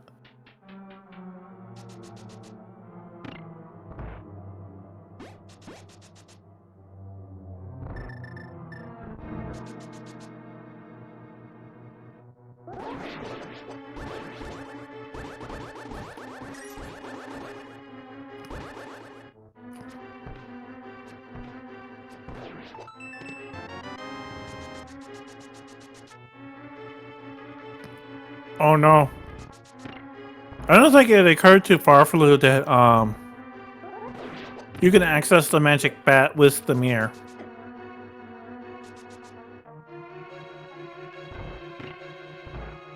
Since they did flute, since after they activated the bird with the flute, they decided to leave right away instead of That's also a possibility. He doesn't remember if he doesn't remember he has the powder. And magic powder feels like one of those items that doesn't come up often, so it's very easy to forget the magic bat.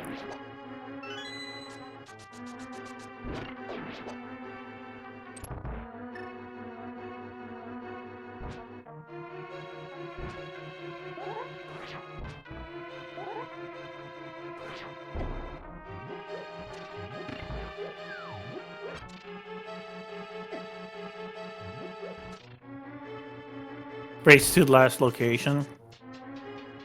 Yeah, it's a kind of a one-off check for Magic Bat. Because ideally you want to have the hammer, so you can also do the hammer pegs.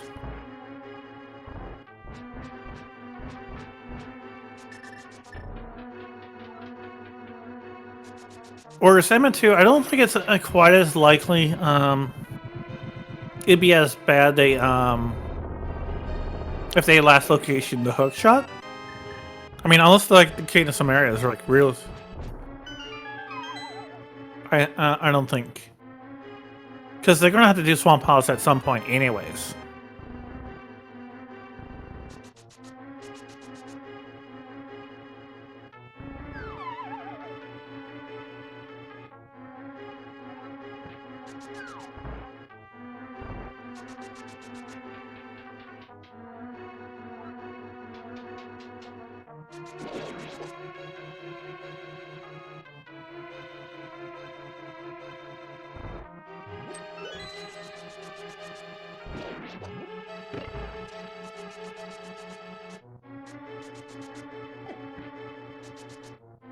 I'm pretty sure Swamp is more than one check without the hook shot. It's just like past the big chest that you can't do without the hook shot.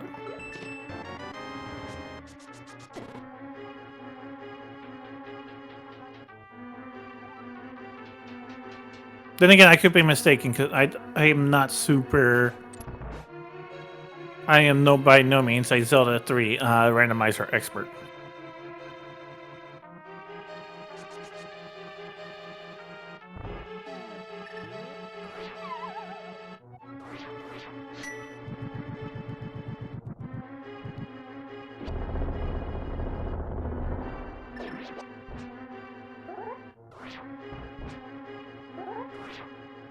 Oh, so that's how M2 is getting across, doing a bomb jump. Okay, that makes sense.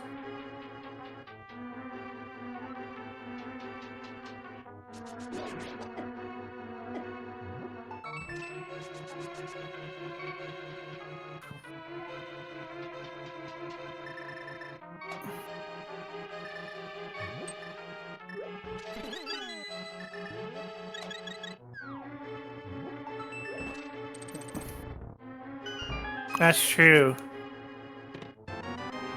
As far as M2 knows, they're doing some major sequence breaks.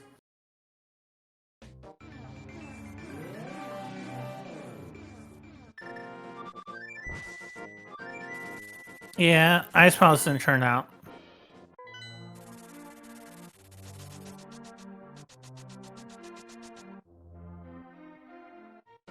Are they gonna do Thieves Town?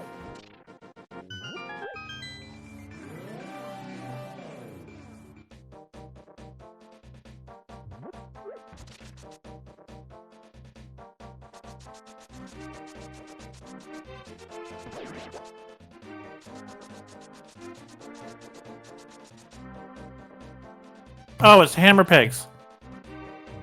Well, Firefly went back to the Metroid. Oh, wait. Oh, they're traveling. They're using the warps, I think.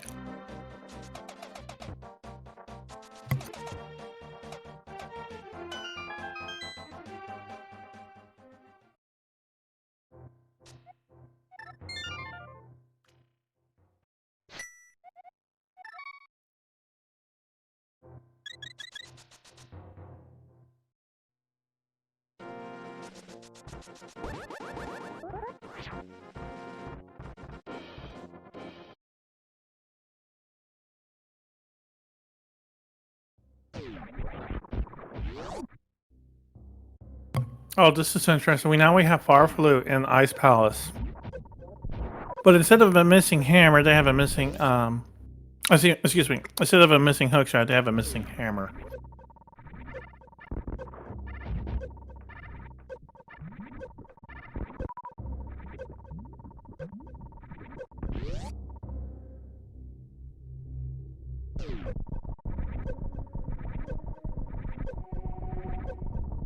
Varia and Misery Mire? Yeah, I can see it.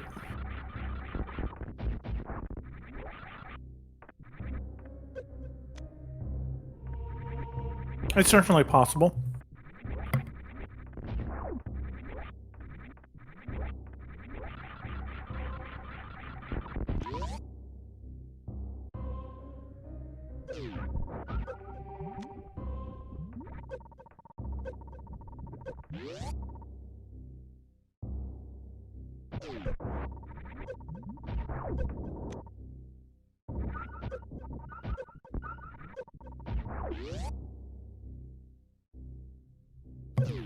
Yeah, I can see that.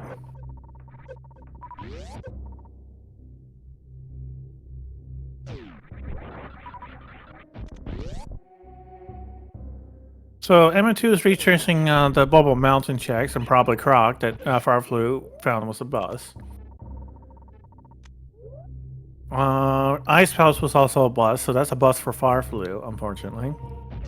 Now, according to chat, the only logical checks left for both players are all unpleasant. We have Myros House Samaria, Shack Tool, Plasma Beam Room, Tower of Air Tire Room, and Stored Vessel.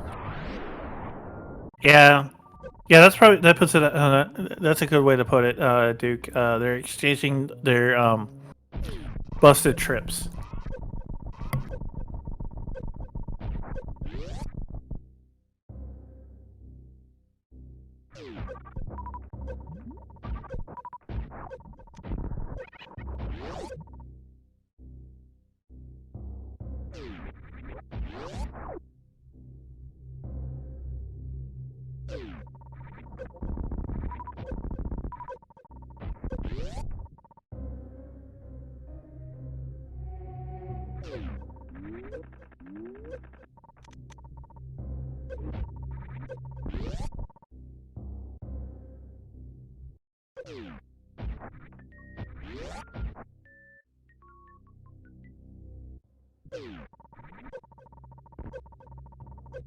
Are you gonna do Misery Mire?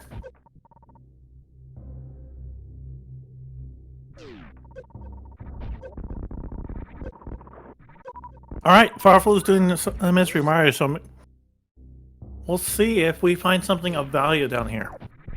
I kind of feel like there is. I mean, they can't complete it unless they find some Maria inside of it. But who knows? Maybe we'll have a 2 for 2. Just Swamp Palace and Misery Mire.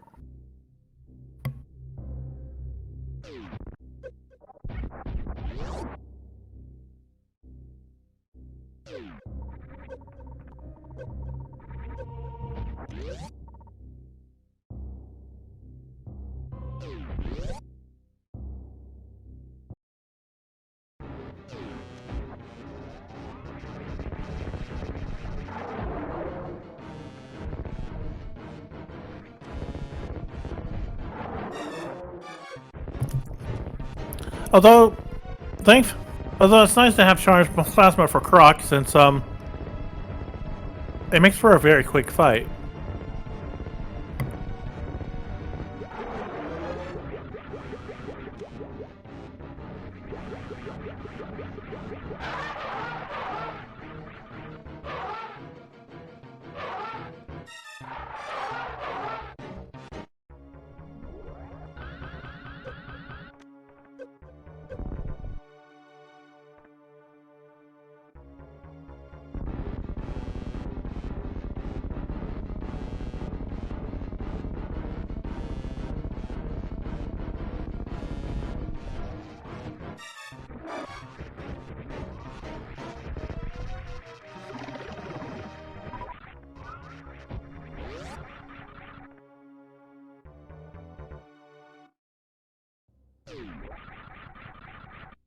Okay, so, we found possible. Farflu found possible progression with a shovel.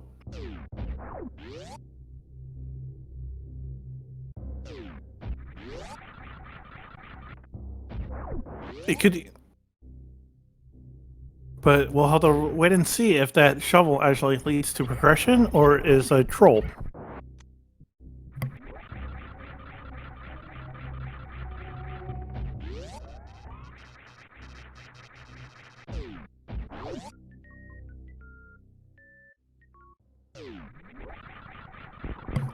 Oh, looks like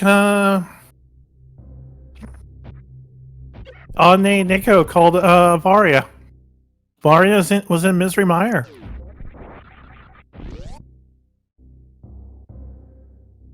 So that makes me, makes me wonder if Lord Norfair has progression.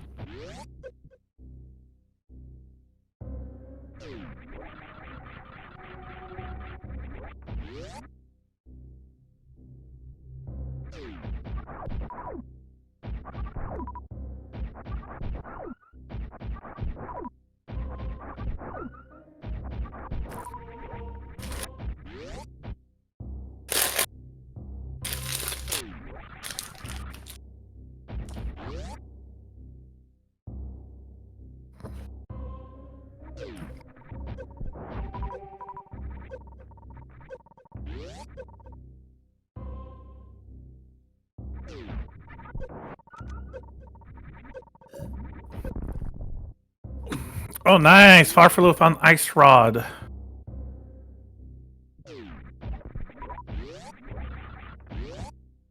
Oh, that's a good point, Duke. Now, what's all of Lord Norfair checked? Farfaloof is even more likely to last location, the gravity suit.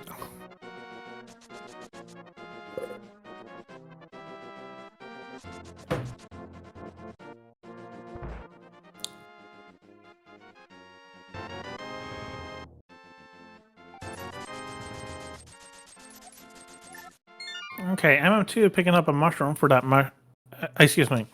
MM2 picking up a super missile for that mushroom and some blue potion. It looks like they're headed back to Metroid. Farflu headed towards Ridley. Picks up a reserve tank in the wastelands along the way.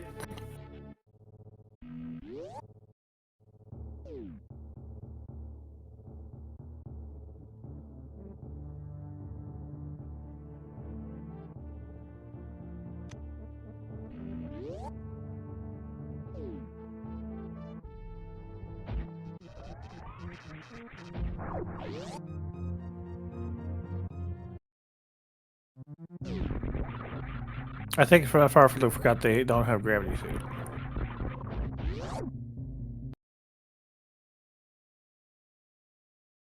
They took a dive into the acid that you typically mainly do in like any percent. All right, M2 in Misery, entering Misery Mire. Let's see if they do a Misery Mire dip for Davaria. Farfalo facing off against Ridley. They have 60 super, so that should be a real quick fight. Okay, but M2 is not going for Misery Mire. Instead, they're going for Lower Dorfer, so that's going to make things a lot harder for themselves.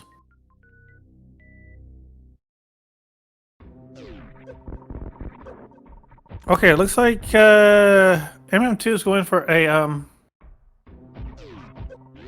the painful way.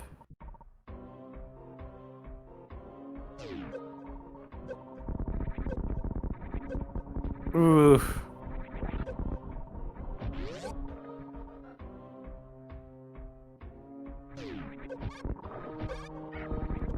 I mean, they had plenty of ammo for Crystal Flash, but still, and energy, but that's still a lot of time having to farm and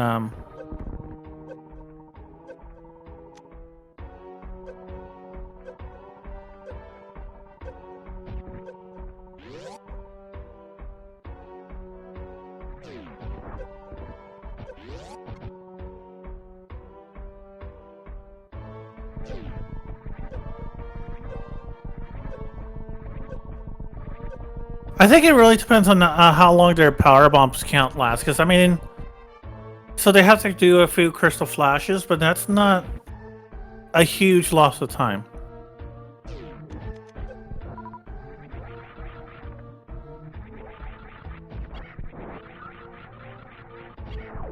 And okay, there's more power bombs, so that's actually helpful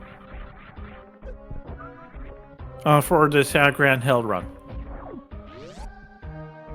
The only thing, because I don't think they really, because it's not like doing a reverse boss order where they had to spend a lot of time farming, because M2 has tons of ammo.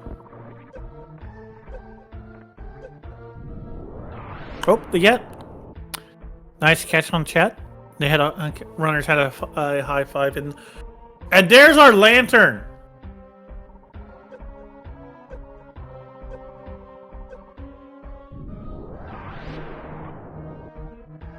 In the lower North Fair jail. Wow.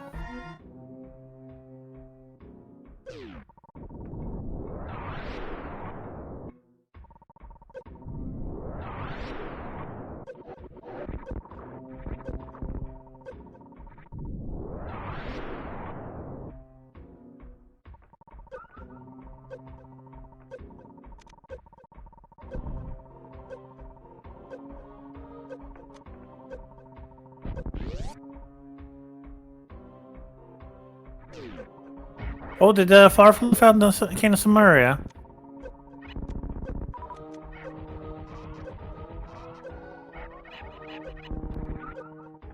M2 making clever use of that of the X-ray microwave beam against the metal pirates.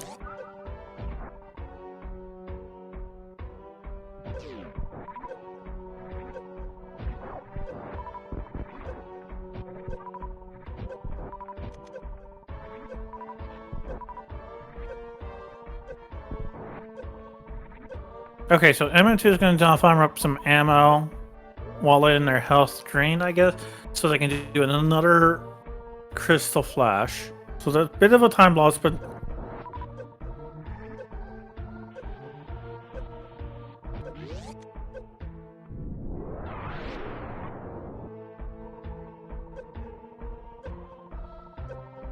they still have like 44 supers, so that's more than enough to quickly kill Ridley. I mean, they still have enough power bombs for another. Although they all need to make sure they save enough supers after the fight so they can do another Crystal Flash to make their escape.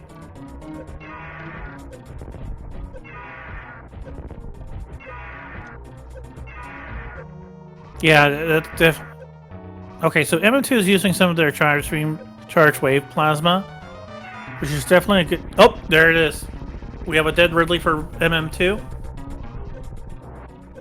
To answer chat, yes. To do a Crystal Flash, you need to have low health to do it. Your tanks, your reserve tanks need to be empty, and you have to have, I believe, below 50 energy to be able to do Crystal Flash.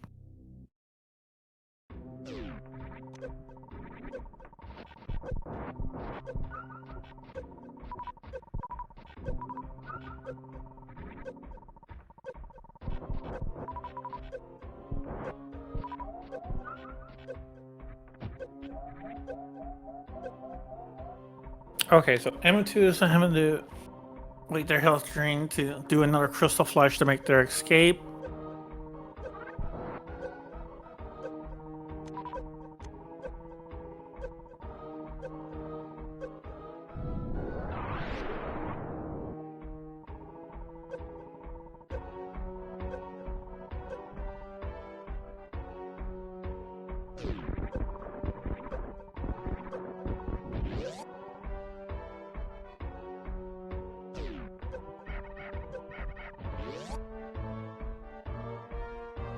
So now the question is, all right, so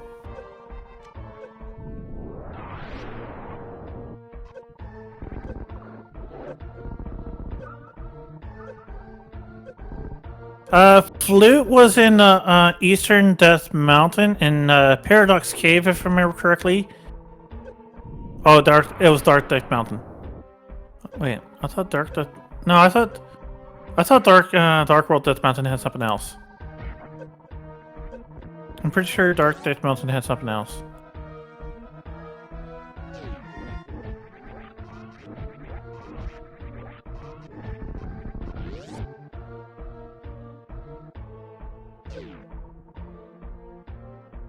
MM2 spots the lantern.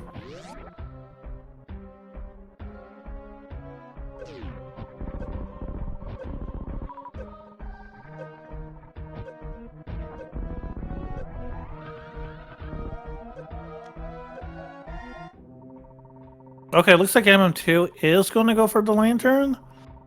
Although that's kind of really treacherous because this is probably going to be they're about to do another crystal flash, and this is the last one they can pull off.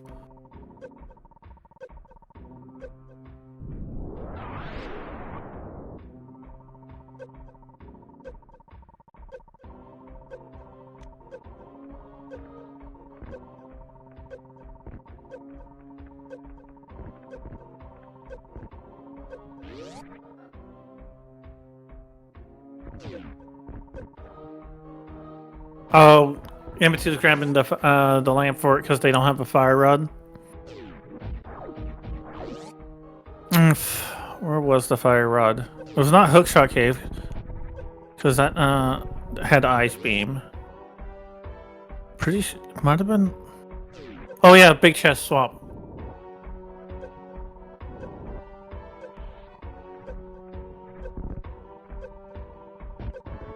Alright, there's MM2's Kansas area. Far Fluid now facing off against Dragon.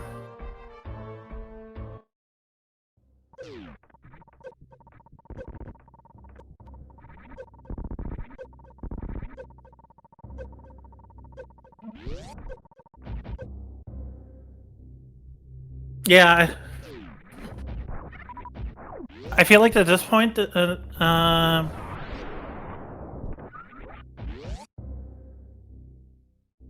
this race is going to come down to: does MM2 go looking elsewhere for a hook shot, or makes the gamble that hook shot is in the Swamp Palace?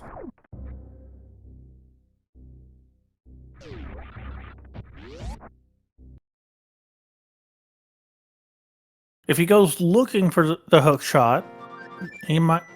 That's probably going to cost him too much time.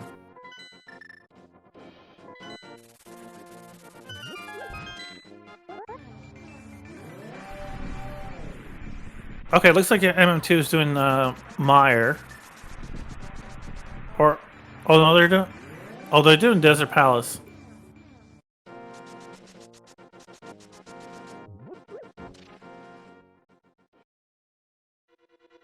Which makes sense since they have the lantern now.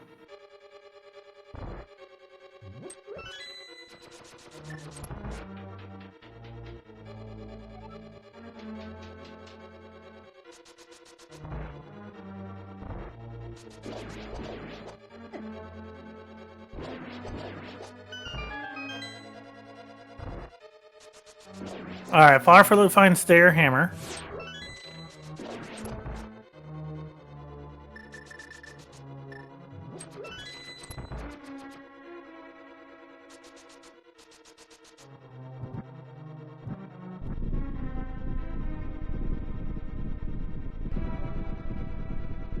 Alright, looks like Farflu needs to go and clear out the sand pits.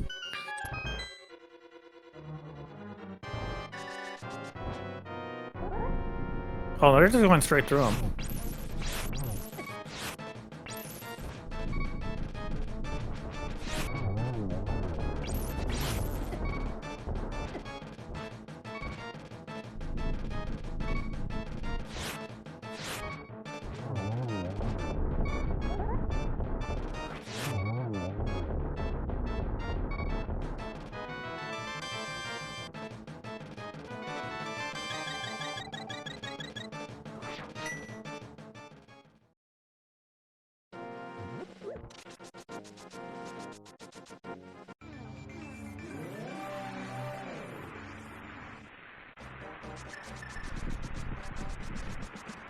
Yeah, overall, I would say if at the moment it's kind of, yeah, it's kind of hard to say who's in the lead at the moment. Farfelu is in the lead, has go mode, but it feels like MM2 has a lot more done.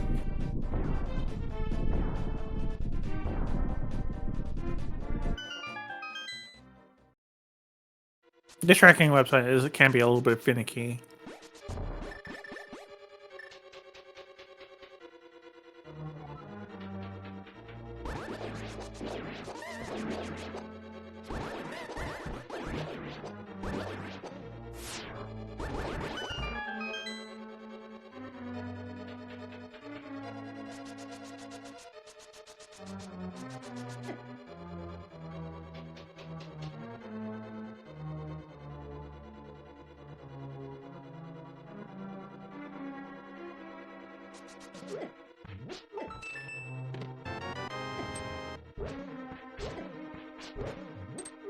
Now Farfelu and now MM2 will probably gain a little bit.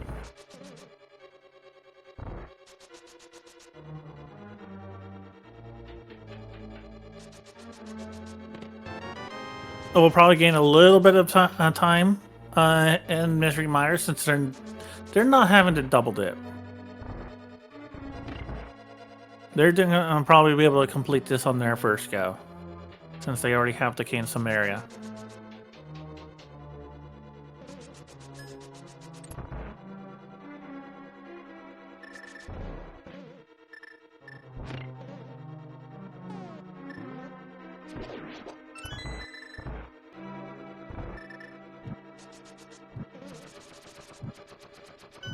That feels unlikely for MM2 to skip West Wing. Alright, there's the shovel for MM2.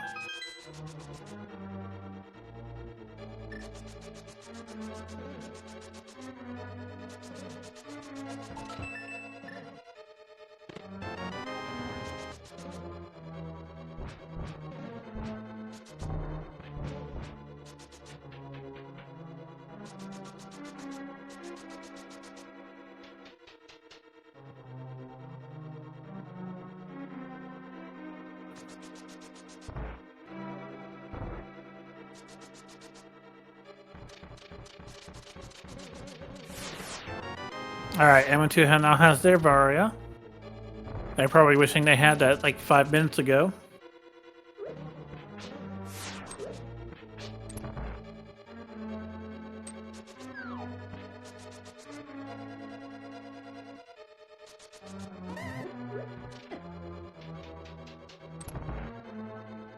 Alright, Fireflu is facing off against King Kalmasaur.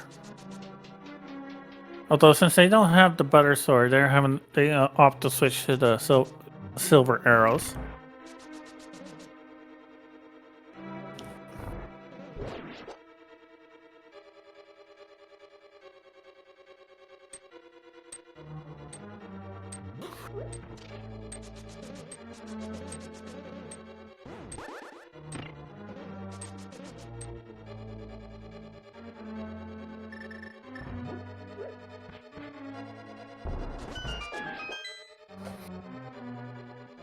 Oh, that's true.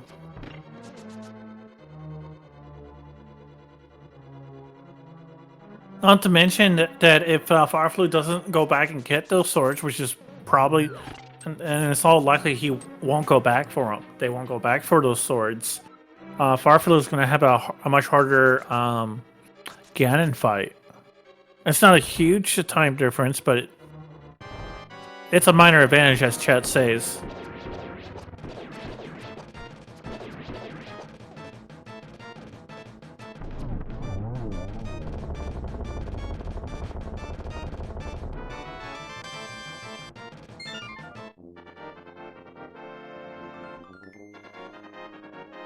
The Ice Beam is... Oh, that's an... Ice Beam does give Farfelu their own advantage as well. Particularly for Torian.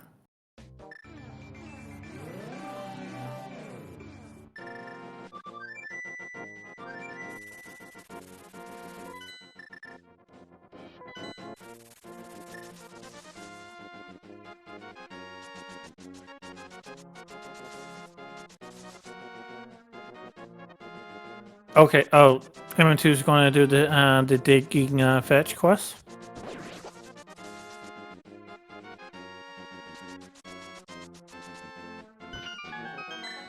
Just a pack of bombs. Farfelu is going doing something that that hasn't been done yet, which is completing Skull Woods. Which is not something that MM2 can currently do without the Fire Rod. Doesn't look like...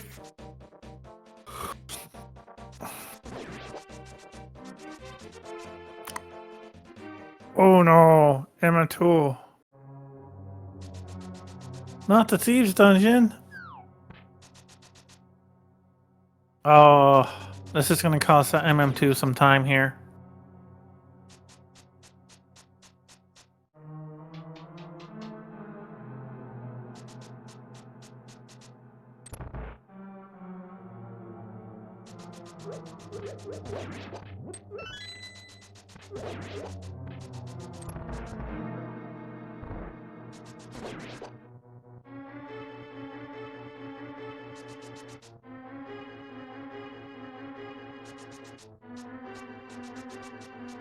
Oh, I suppose I should probably switch to audio then.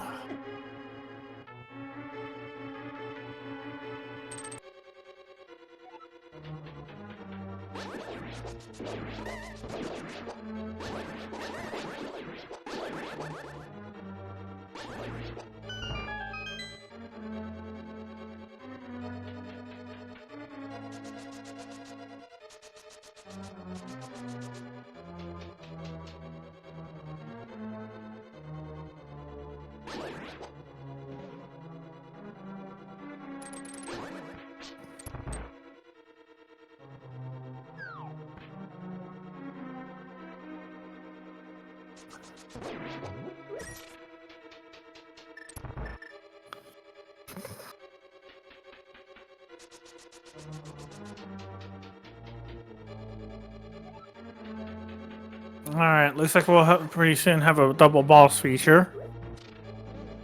MM2 getting ready to face off against Blinded Thief. Farfelu, I think it's Virtuous is the name. The eyeball boss of this Misery Mire. Betrayals.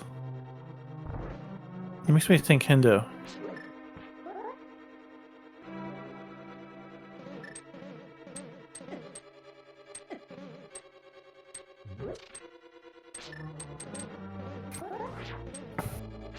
That's very true.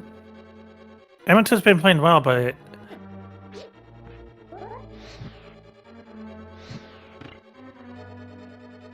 oh, it's the name of the fluid in the eye? Oh.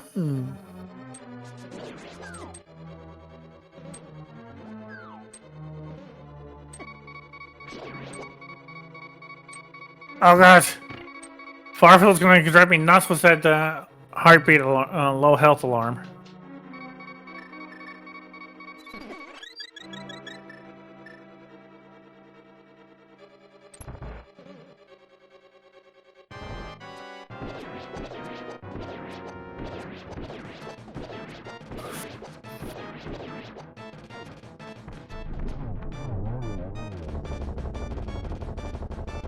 Alright, finish off Blind with the Thief on one side and Viteus on the other.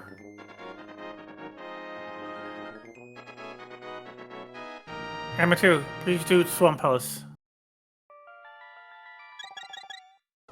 Alright, Hammer 2 is not doing Swamp Palace.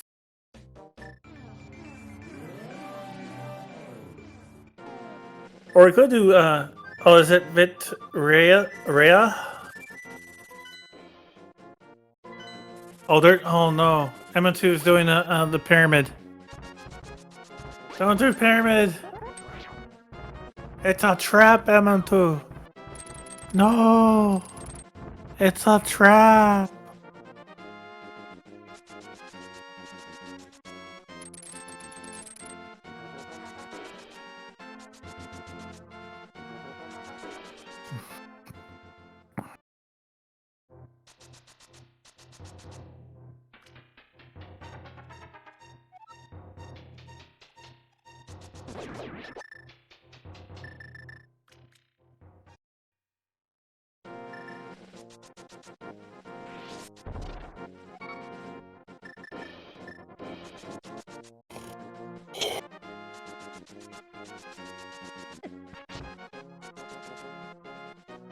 Super missiles and an E-tank from the Pyramid Fairy.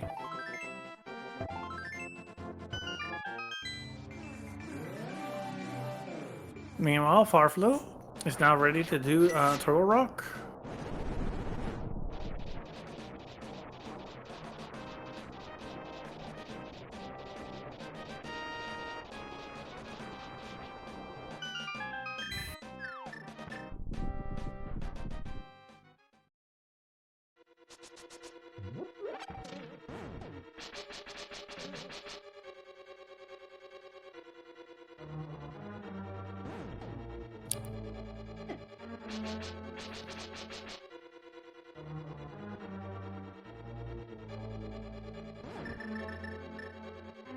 MM2, what are you doing back in Meridia?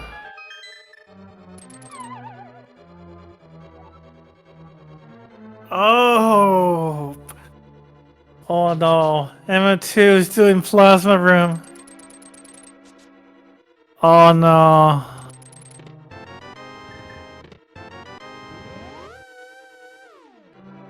MM2 needs to go to school. Swamp Palace.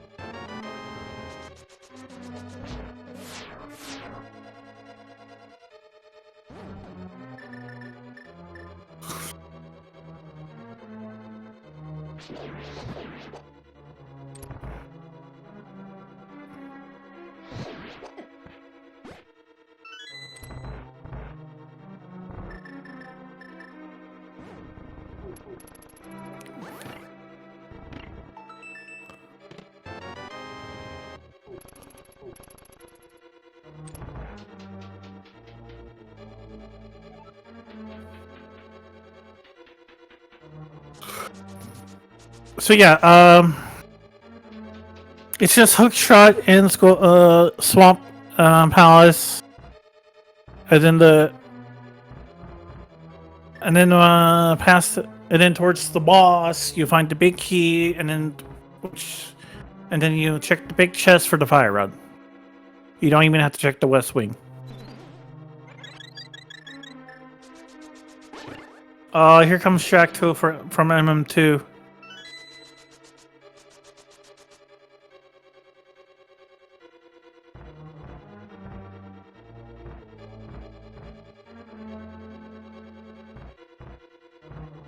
Yeah, that's...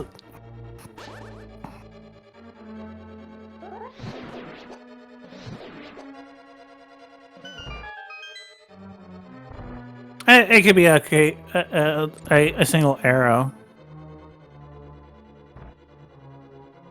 Well, while Shuck Tool slowly dulls the dun on you.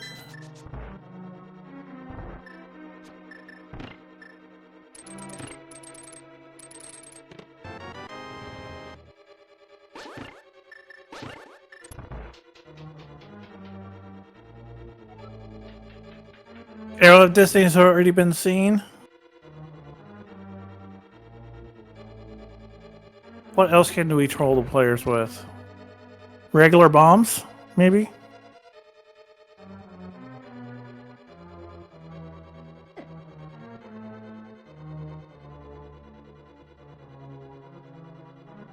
So 10 arrows of destiny.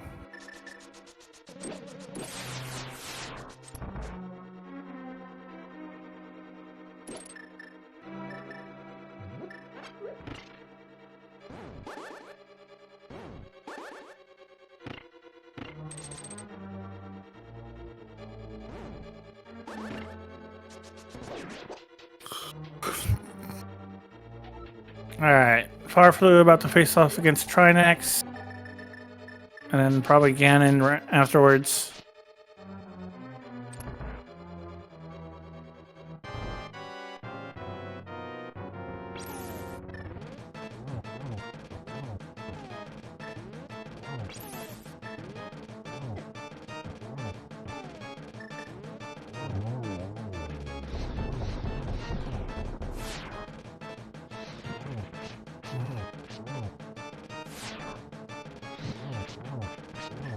Looks like M2 is finally going to do Swamp Palace.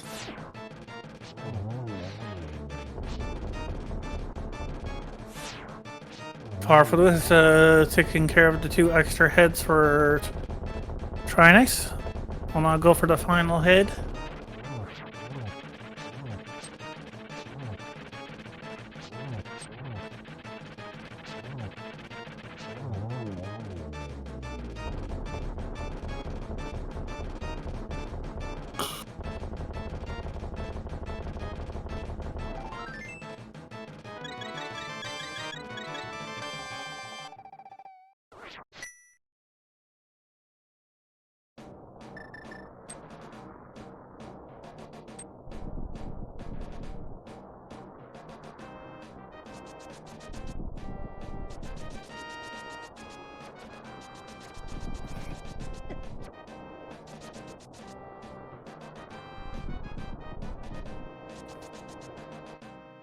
Although I should probably also point out that Farfado also did a... Not only was it a hook shotless, it was a hammerless Swamp Palace. Since the hammer was locked behind powder and then grab, and then that leads to the hammer.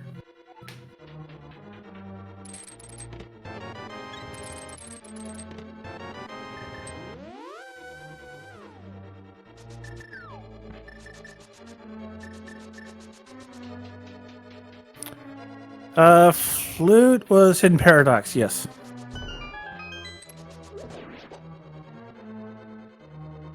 Oh, did the M2 skip the West Wing?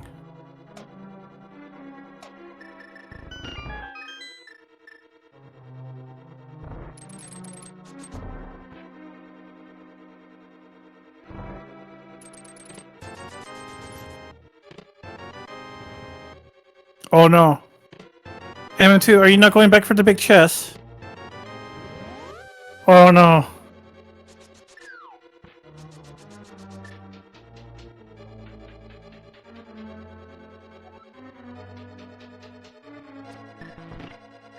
MM2 is unknowingly skipping the fire rod.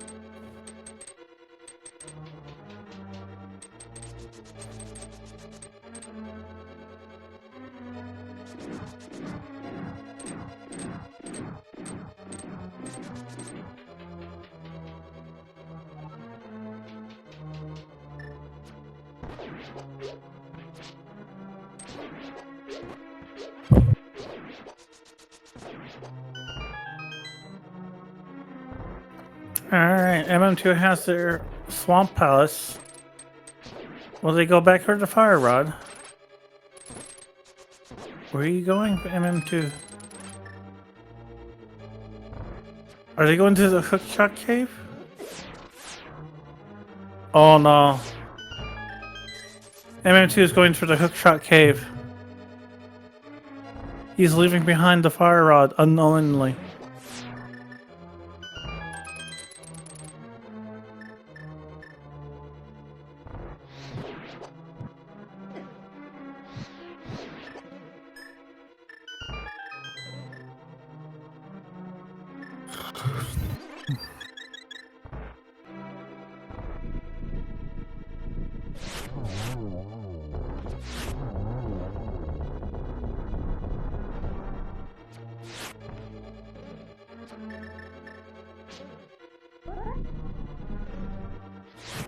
Oh, will he dip into Misery Mire too?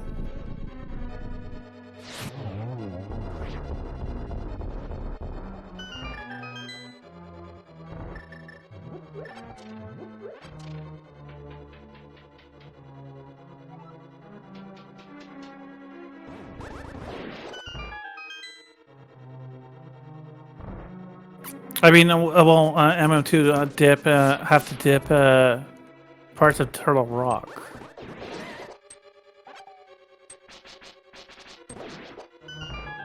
Oh, MM2 entered Turtle Rock.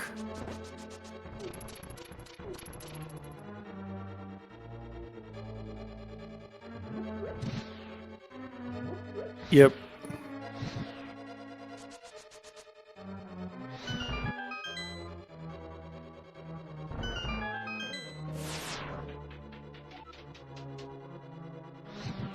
Oh, jeez. I can totally see an MM2 checking Herrick's basement now.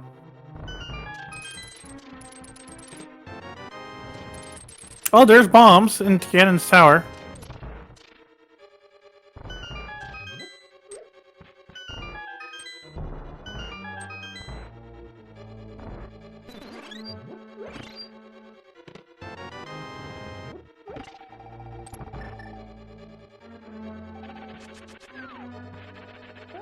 Alright, MM2 has their ice beam.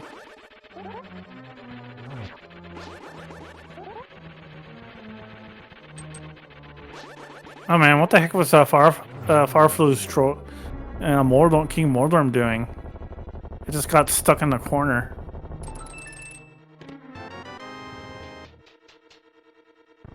Just like bounce. I think what happened is he got caught right in the corner, so it kept bouncing between one wall and the other. Because it was right tucked in that corner. Oh no, MM2 is reconfirmed that MM2 is doing the basement. You're gonna have to wait out the tiles.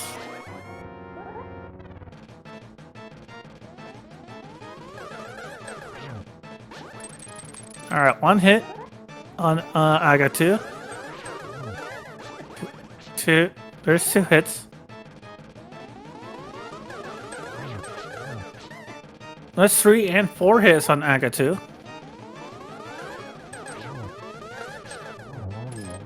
Alright, Aga 2 is defeated for Farfelu.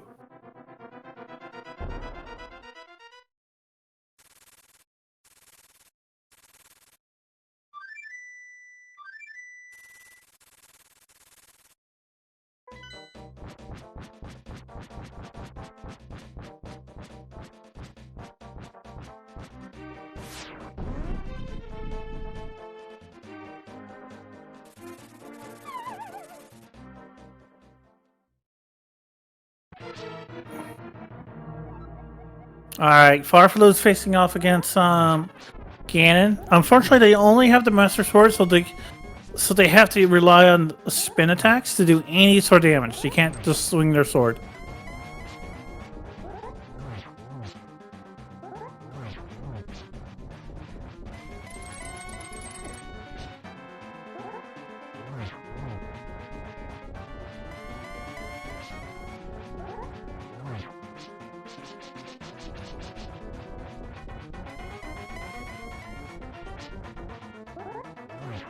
Oh jeez. MM2 now doing Spike Cave.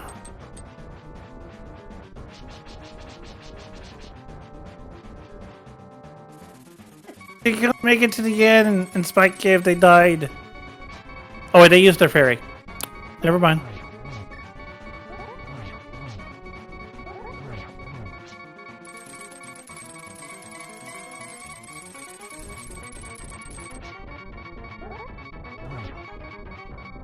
Ooh, Farfaloo. Oh. F2 Farfaloo, they died to Ganon. MM2 is looking for the fire rod. And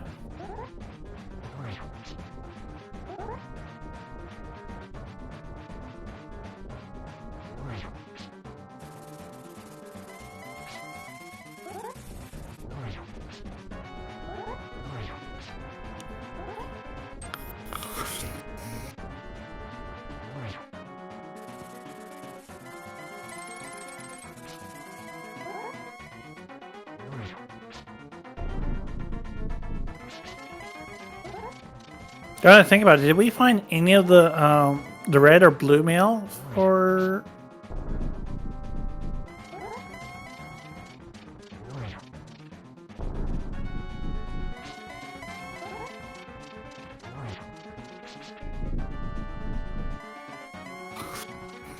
So that does mean Farfaloo has a bit of a challenging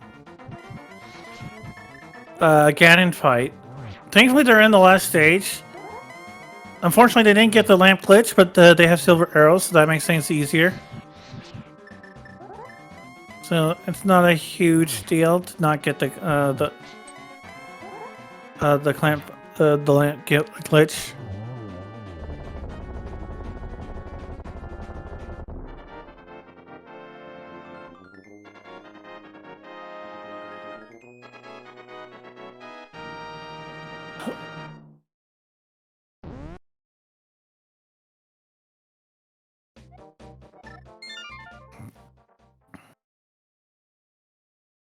Alright, Farfaloo has now beaten Ganon after a really rough fight there, but definitely kudos to Farfaloo. Now they just need to finish off Mother Brain. Which should go real simple because they do have a full beam combo and 60 supers and enough energy for a stand-up glitch if they feel like it. MN2, now they finally have their fire rod, it's making a beeline for the Skull Woods boss. So, but otherwise they're now having to play some somewhat distant catch-up. Probably, I think the chat speculated about 10 minutes behind.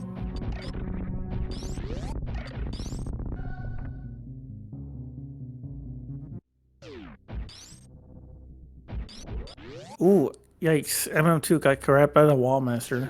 Not a huge time loss, but still an annoyance. And Farfaloo manages to enter into Torian. 10-15 minutes is how far behind MM2 is, unfortunately.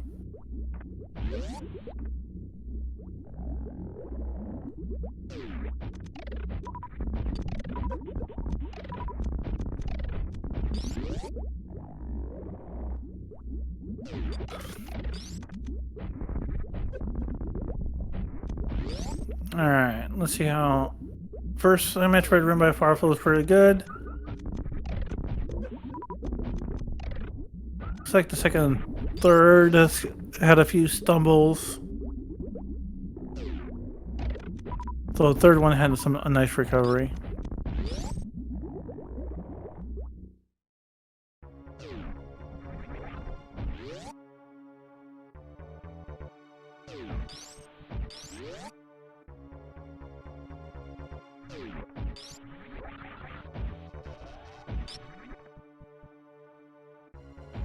Alright, Farfaloo, are you gonna do baby skip? Oh, and MN2 has finished off Skull Woods, so they'll be heading off to Field Rock.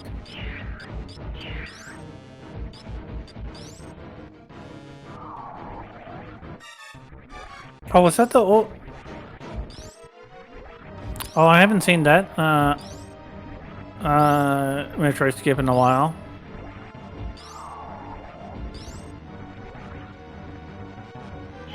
Oh no! Farflu got caught by the big baby Metroid. Right when they were trying to make their final jump.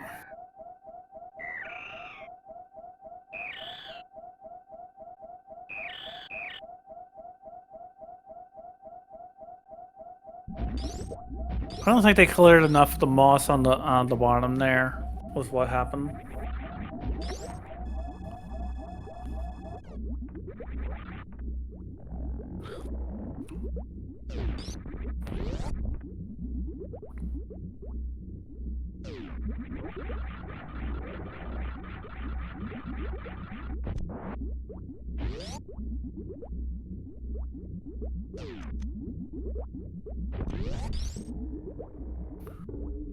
Oh, is Farflu going to do a speed booster zip skip?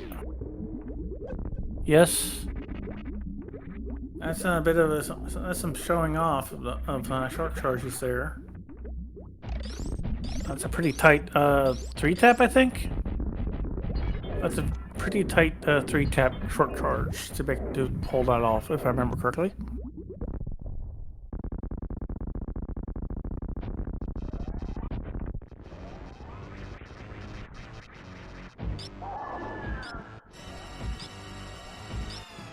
I can, I mean, the best short charge I can do is like I can do 3 taps, but it's kind of a messy short 3-tap.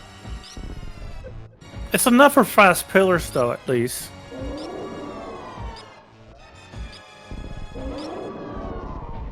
Alright, Farflu finishing. Oh. Farflu catch down in the ketchup beam. Alright, getting ready for the stand-up glitch.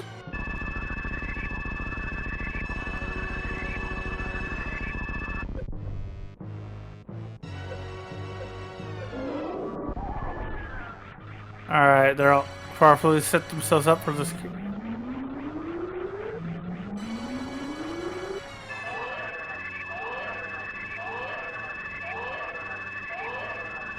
When it comes to learning short charge, 1-tap is very simple. Going beyond that, it's definitely took me a while to get, I'll admit.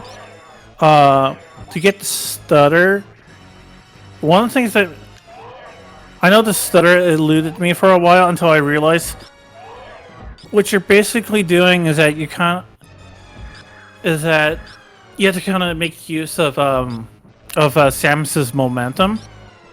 You tap it enough that she has enough that will have a Samus has enough momentum that she has to kind of like take a few steps, and then when you re-tap it again, that's when you like press the button. As for learning to do the double tap and third taps, for me, what really made a benefit was for like the fast pillar rooms and some other rooms in general, is trying to find a visual cue, like a foreground or background detail that really acts as a visual marker for when to tap it. When to tap. I actually learned 3-tap short charge without the stutter before I learned the stutter, because in the bottom of the plasma room, again, assuming you're not using a stutter, first tap, the vines and in that room were a great visual marker.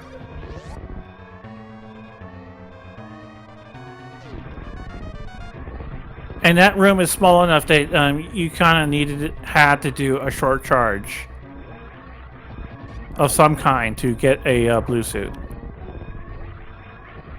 But getting back to the stream race here, we have Farflu less than a minute away from completing the seed. They're speed boosting up, shine sparking up the climb. Now we just have the parlor and the last. MM2 is about to face off Trinex. Farflu taking a small dip, but they've reached the summit. We'll be in the ship Now entering the surface. And there! Time! Farfalu finishes with a time of 2:51. Let me see if I can find out the race time.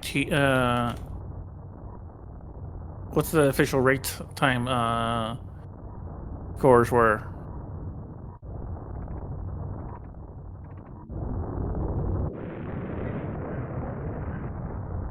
Okay, so Farfalu's official race time finish is 2 hours, 51 minutes, and 20 seconds. So present your GGs to Farfalu.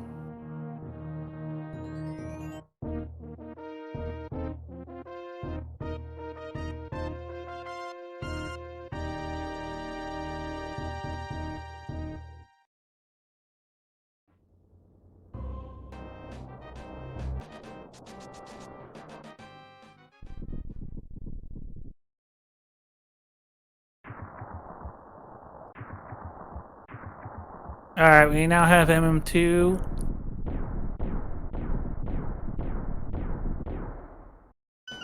Now finally entering Ganon's Tower.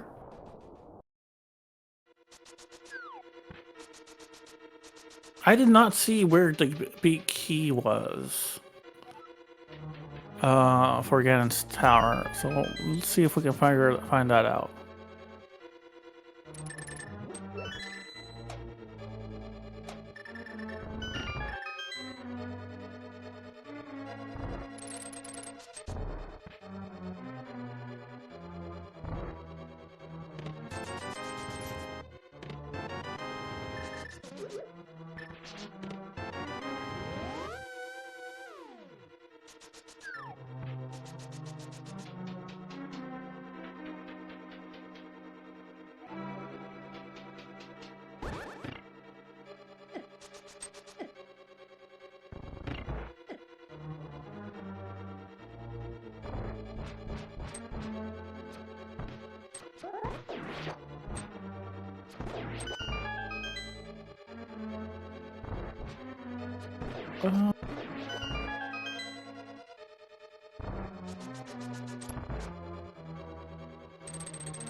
Welcome to the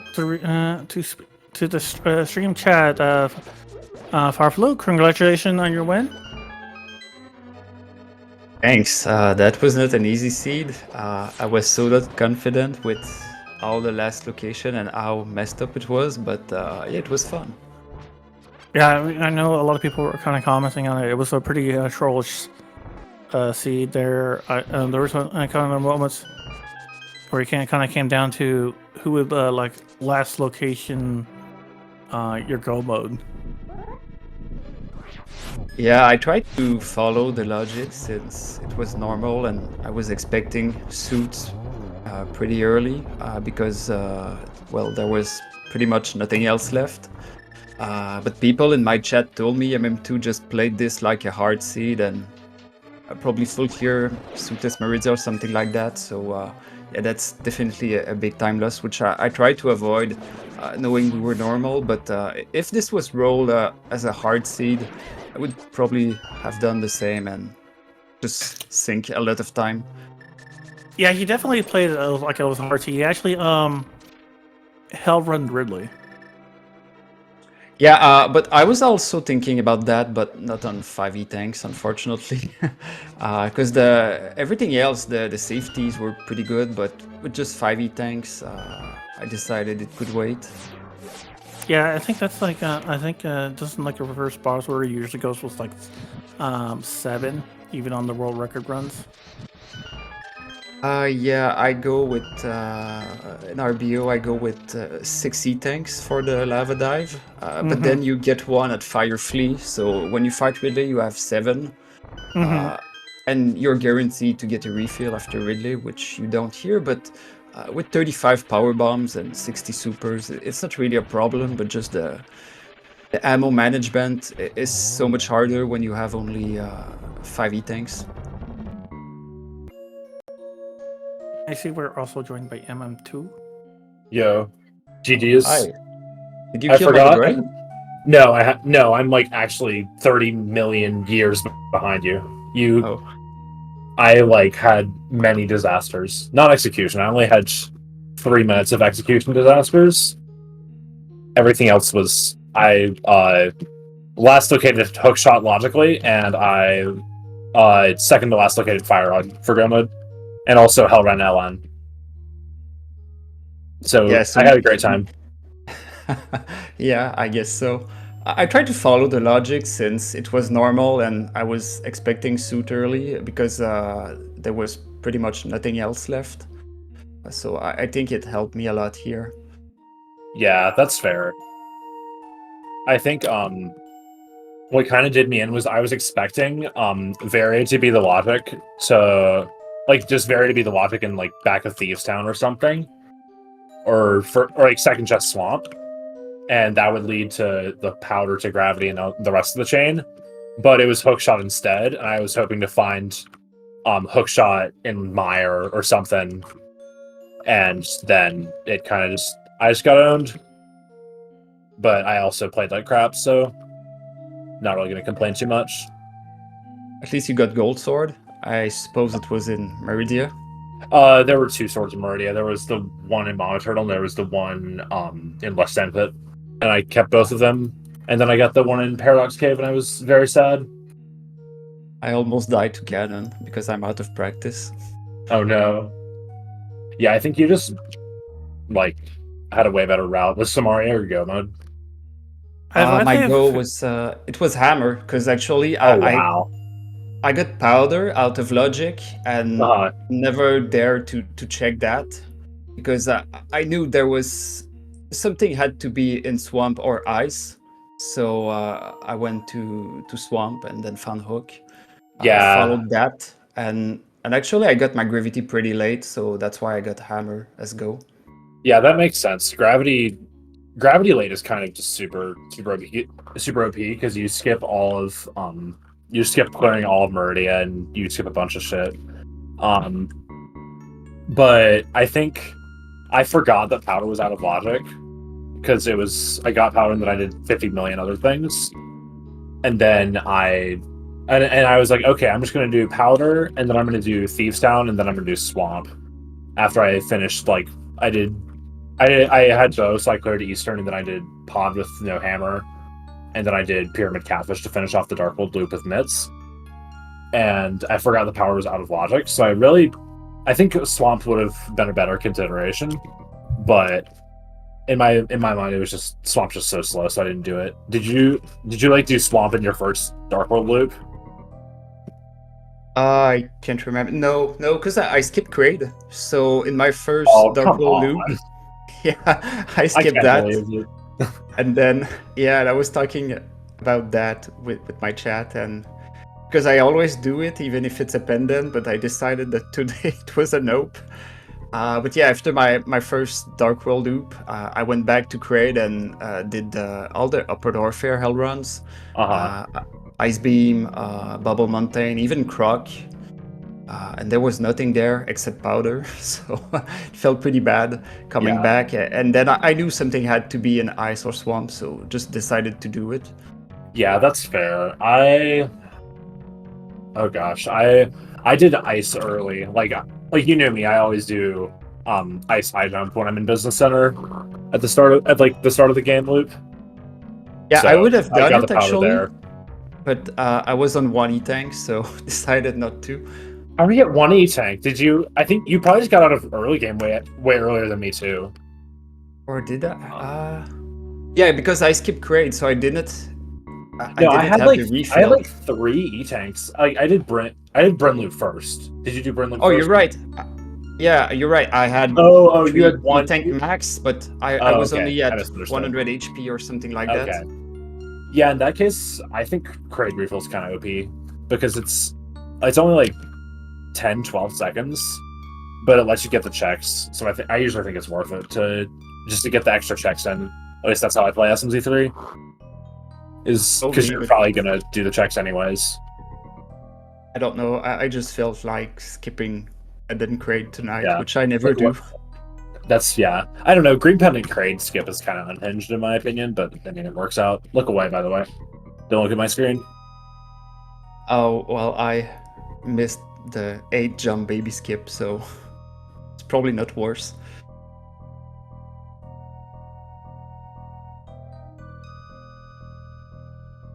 Yeah, I had a great moment of logic because I realized that the chain was so stupid to get the hook shot to get the flute. When I found Varia in Meyer, I was like, oh, this is the logic. So I kind of popped off, but then I realized that I was just like 30 million years behind. I felt bad because I forgot about Meyer and then went to ice without hammer and nothing much except for hook. So that dip was pretty useless. Didn't even find one check because I went right side and then got luck with nothing. Oh no. Yeah. So went straight to Meyer and then found Shovel and Varia. And Yeah. oh, and by the way, I don't know if there's a better link to the past player than me here, but I don't know what happened. I did the bomb jump in Hera to get to the big chest, but the fireball was not turning around the chest. Maybe because I moved the camera, or I don't know, but the fireball was moving around the pit, and I just didn't know where to go and fell into the I don't pit. know. I'd have to see a clip of it. Oh yeah, I remember seeing that. As a way I remember is that Farfel successfully made the bomb jump to the big chest, but then that fireball knocked him onto the stars and Yeah. moved the gap above. And so now Farfel couldn't check the big chest. Yeah, I have no idea why the fireball was there, but yeah, I Yeah. had to climb Hera again. Yeah, sounds like epic unlucky or something. I don't know.